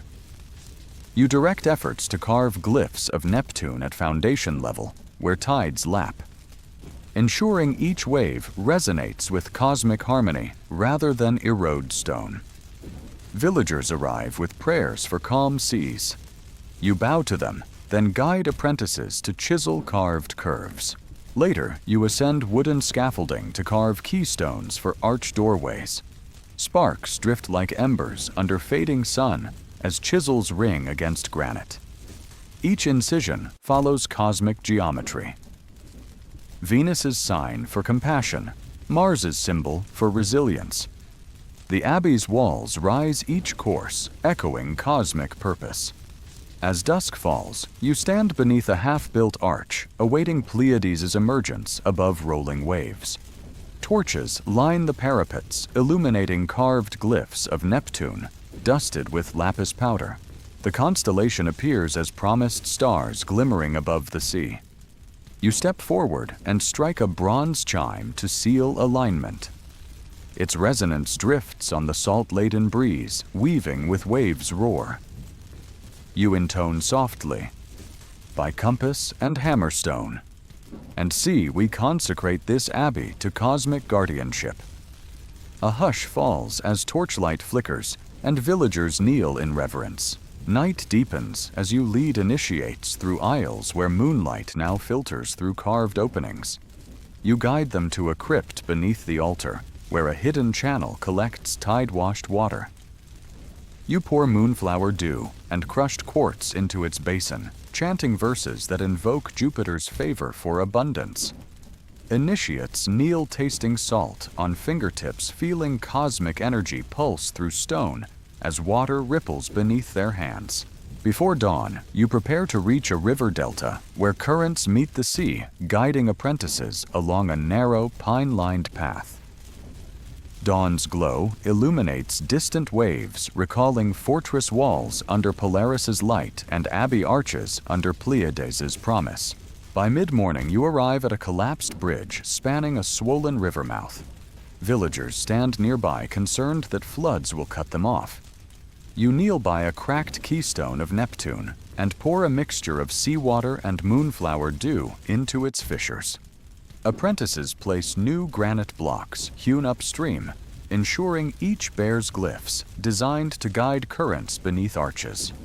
You adjust angles so rising tides flow through carved channels. As afternoon light warms, river mist artisans pack mortar mixed with crushed quartz and river silt into seams. You guide apprentices in chiseling grooves above each arch to channel water into hidden conduits, easing pressure on the bridge's face. Villagers watch as stones lock with precision, born of cosmic insight. You step back and strike a bronze chime. Its clear note echoes across the water, settling currents into hushed song. Night descends as lanterns flicker along the renewed bridge. Fishermen guide boats across arches nets, full guided by lantern glints on chiseled grooves. Under starlight, you recall earlier chapels offering refuge under cosmic harmony. Now this bridge stands as testament that waterstone and starlight unite to carry life forward. Before dawn, you prepare to reach a river delta where currents widen and meet the sea. Apprentices gather near a sloop laden with carved stones and glyph-inscribed banners. You stand at the water's edge, noting how moonlight once guided your steps. You chart a course before night's end. With sails unfurled, you reach a low island marked by crumbling ruins. You kneel to study Pleiades rising above restless waves, then direct artisans to place a granite keystone carved with compass and star at the community's heart. Mortar blended with sea foam and crushed moonflower seals blocks as walls ascend. Apprentices chisel channels to direct tidal springs through hidden cisterns, ensuring fresh water flows into the base. As dusk nears, you ascend scaffolding to the lantern chamber, where a glass prism waits. Apprentices hold torches below as Pleiades emerges, stars glittering above relentless tides. You strike a bronze chime. Resonance mingles with gull cries and salt breeze. By compass and hammerstone and wave, we consecrate this lodge to cosmic guidance. You whisper. Tides lap beneath walls and carved channels quiet waters. Villagers kneel on sand, prayerful beneath starlight. Night deepens, and you guide initiates into the lantern chamber. You align a glass prism with a keystone, so starlight refracts into spectral arcs.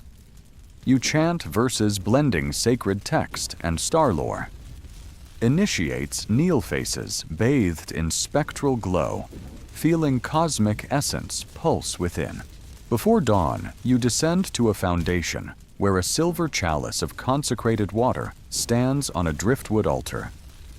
You pour water into tidal pools at each corner, creating ripples that catch first rays of sunrise. You intone.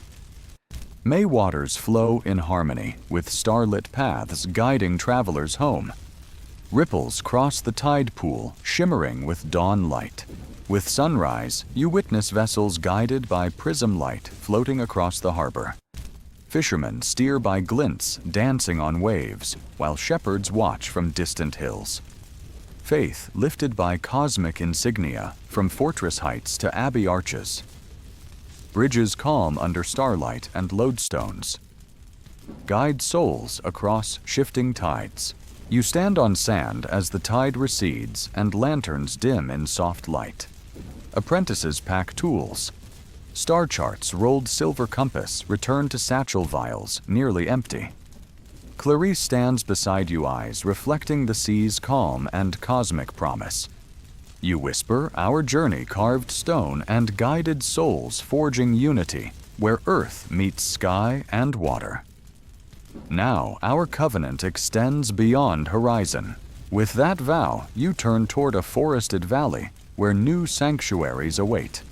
Each keystone, each chant, each carved glyph stands as testament that stone and starlight shall guide seekers across the ages.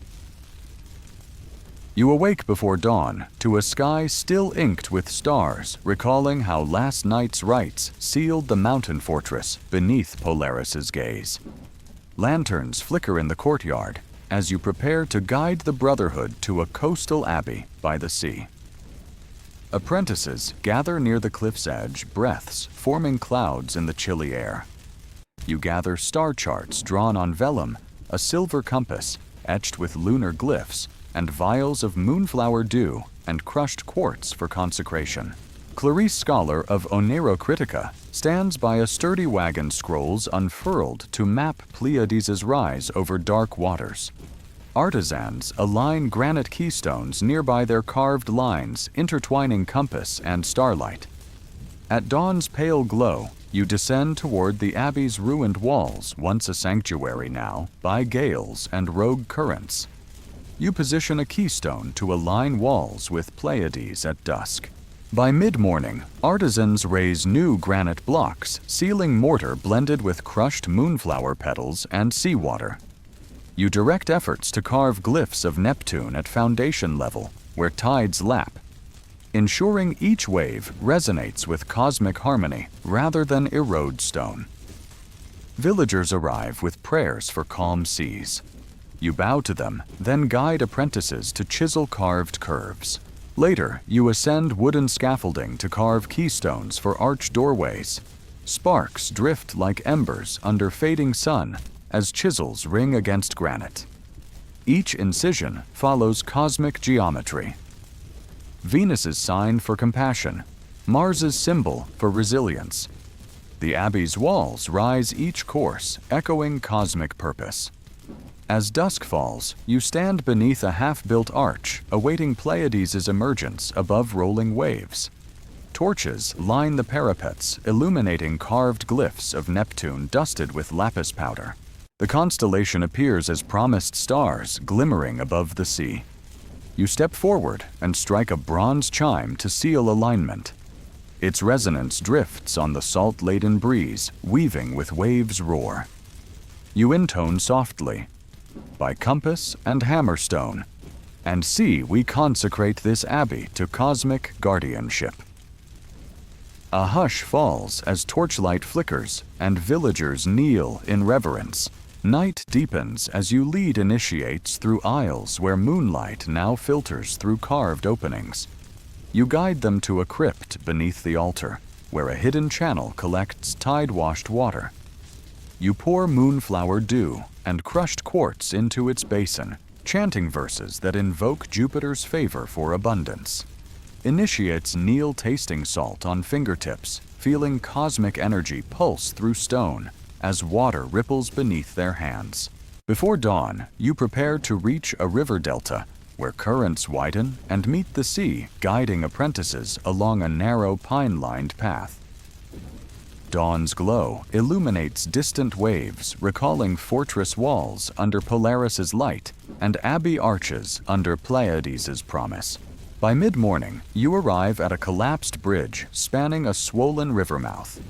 Villagers stand nearby, concerned that floods will cut them off. You kneel by a cracked keystone carved with Neptune and pour a mixture of seawater and moonflower dew into its fissures. Apprentices place new granite blocks hewn upstream, ensuring each bears glyphs designed to guide currents beneath arches. You adjust angles so rising tides flow through carved channels. As afternoon light warms river mist, artisans pack mortar mixed with crushed quartz and river silt into seams. You guide apprentices in chiseling grooves above each arch to channel water into hidden conduits, easing pressure on the bridge's face. Villagers watch as stones lock with precision born of cosmic insight. You step back and strike a bronze chime. Its clear note echoes across the water-settling currents into hushed song. Night descends as lanterns flicker along the renewed bridge. Fishermen guide boats across arches nets, full guided by lantern glints on chiseled grooves. Under starlight, you recall earlier chapels offering refuge under cosmic harmony. Now this bridge stands as testament that waterstone and starlight unite to carry life forward. Before dawn, you prepare to reach a river delta where currents widen and meet the sea. Apprentices gather near a sloop laden with carved stones and glyph-inscribed banners. You stand at the water's edge, noting how moonlight once guided your steps. You chart a course before night's end. With sails unfurled, you reach a low island marked by crumbling ruins. You kneel to study Pleiades rising above restless waves, then direct artisans to place a granite keystone carved with compass and star at the community's heart. Mortar blended with sea foam and crushed moonflower seals blocks as walls ascend. Apprentices chisel channels to direct tidal springs through hidden cisterns, ensuring fresh water flows into the base. As dusk nears, you ascend scaffolding to the lantern chamber, where a glass prism waits. Apprentices hold torches below as Pleiades emerges, stars glittering above relentless tides. You strike a bronze chime, resonance mingles with gull cries and salt breeze. By compass and hammerstone and wave, we consecrate this lodge to cosmic guidance, you whisper.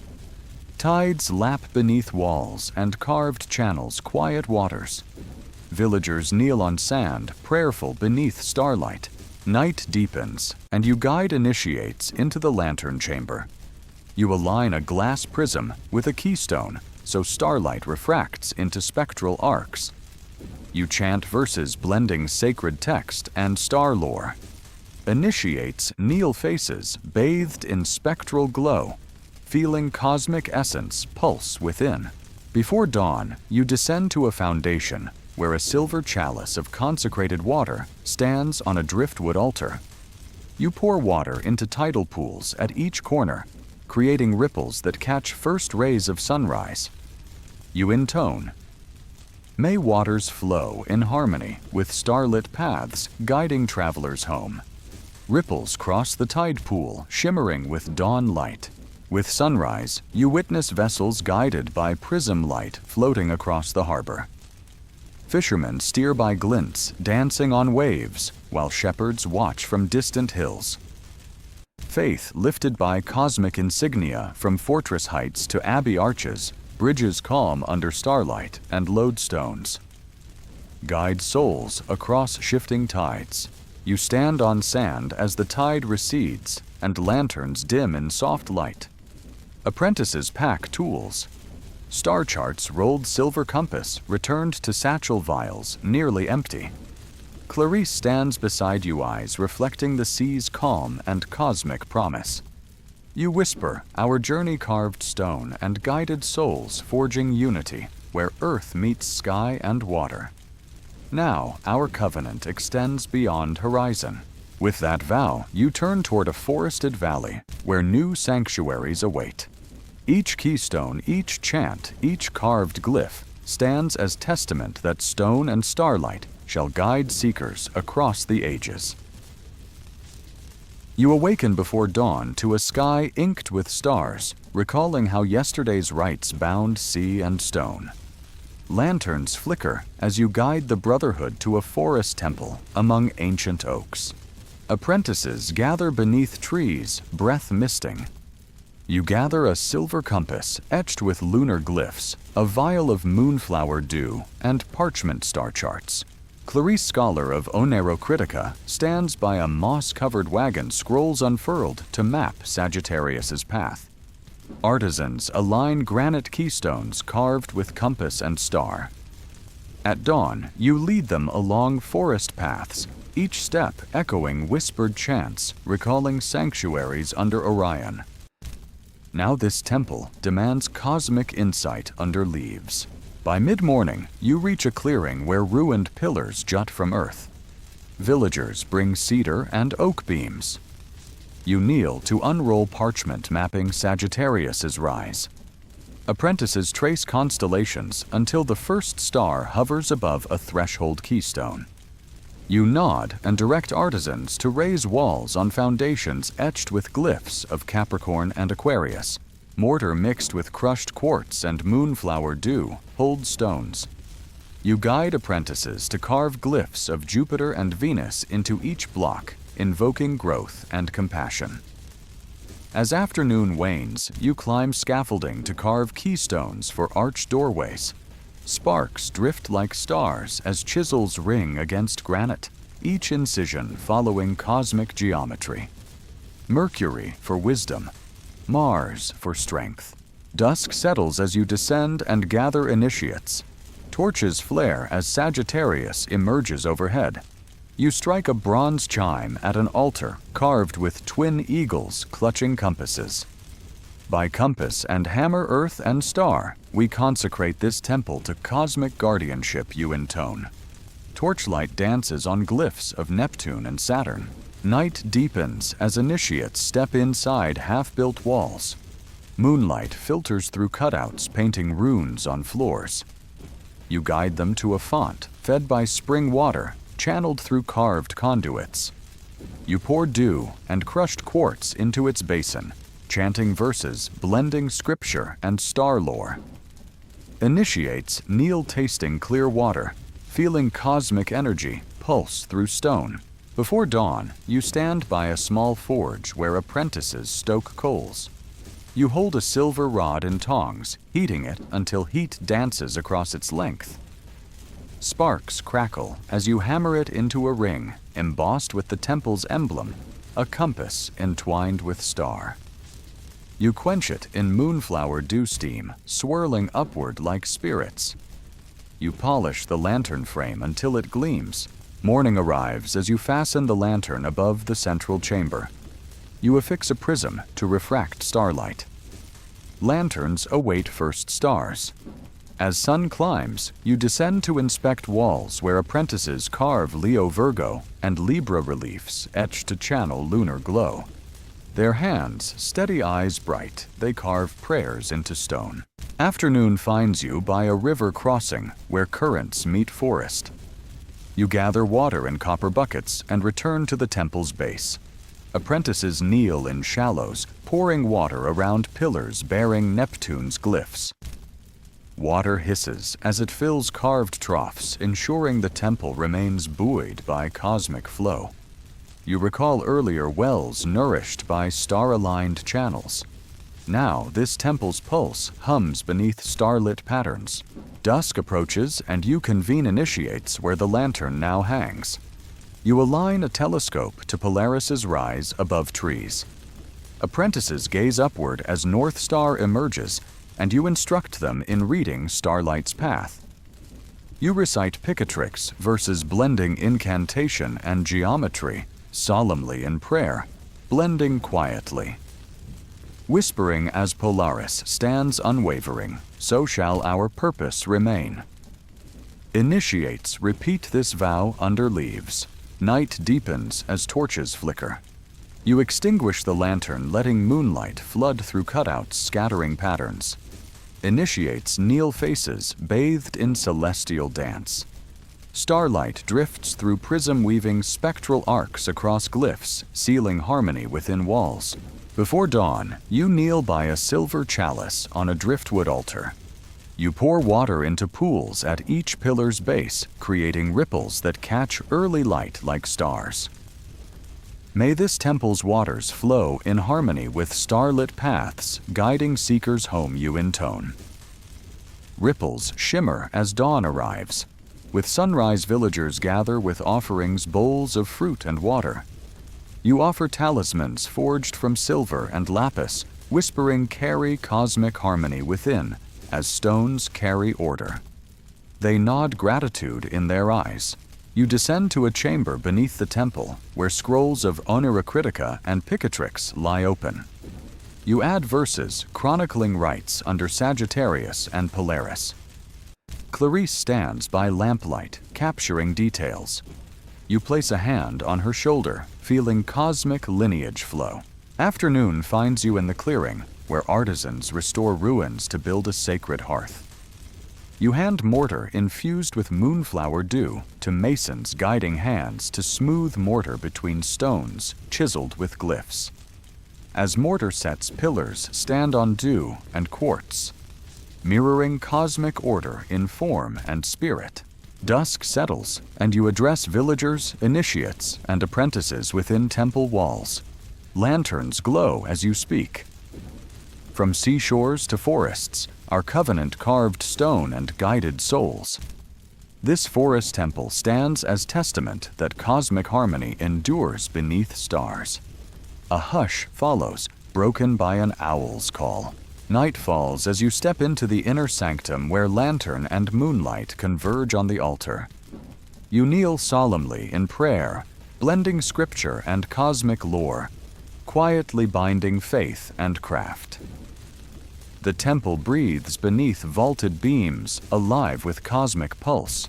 Before dawn, you walk paths to plant moonflowers and herbs around the temple's perimeter, ensuring blossoms open to moonlight. Petals unfurl beneath waxing moon, their fragrance drifting through wood, promising sanctuary where stone meets sky. At sunrise, you stand at the threshold lantern dim behind you, ready to guide brotherhood onward. Each step echoes Chisel's ring, and stars glow, carrying covenant of cosmic harmony to lands unseen. In that hush, before days rise, your purpose endures, etched in stone and starlight. Before you depart, you assign key apprentices to each quadrant of the realm, instructing them to carve cosmic glyphs into future sanctuaries. They will carry prismatic lanterns to guide travelers and priests to recite star-lit verses in chambers. With their mission clear, you feel the Brotherhood's purpose expand beyond your sight, destined to flourish under the sky.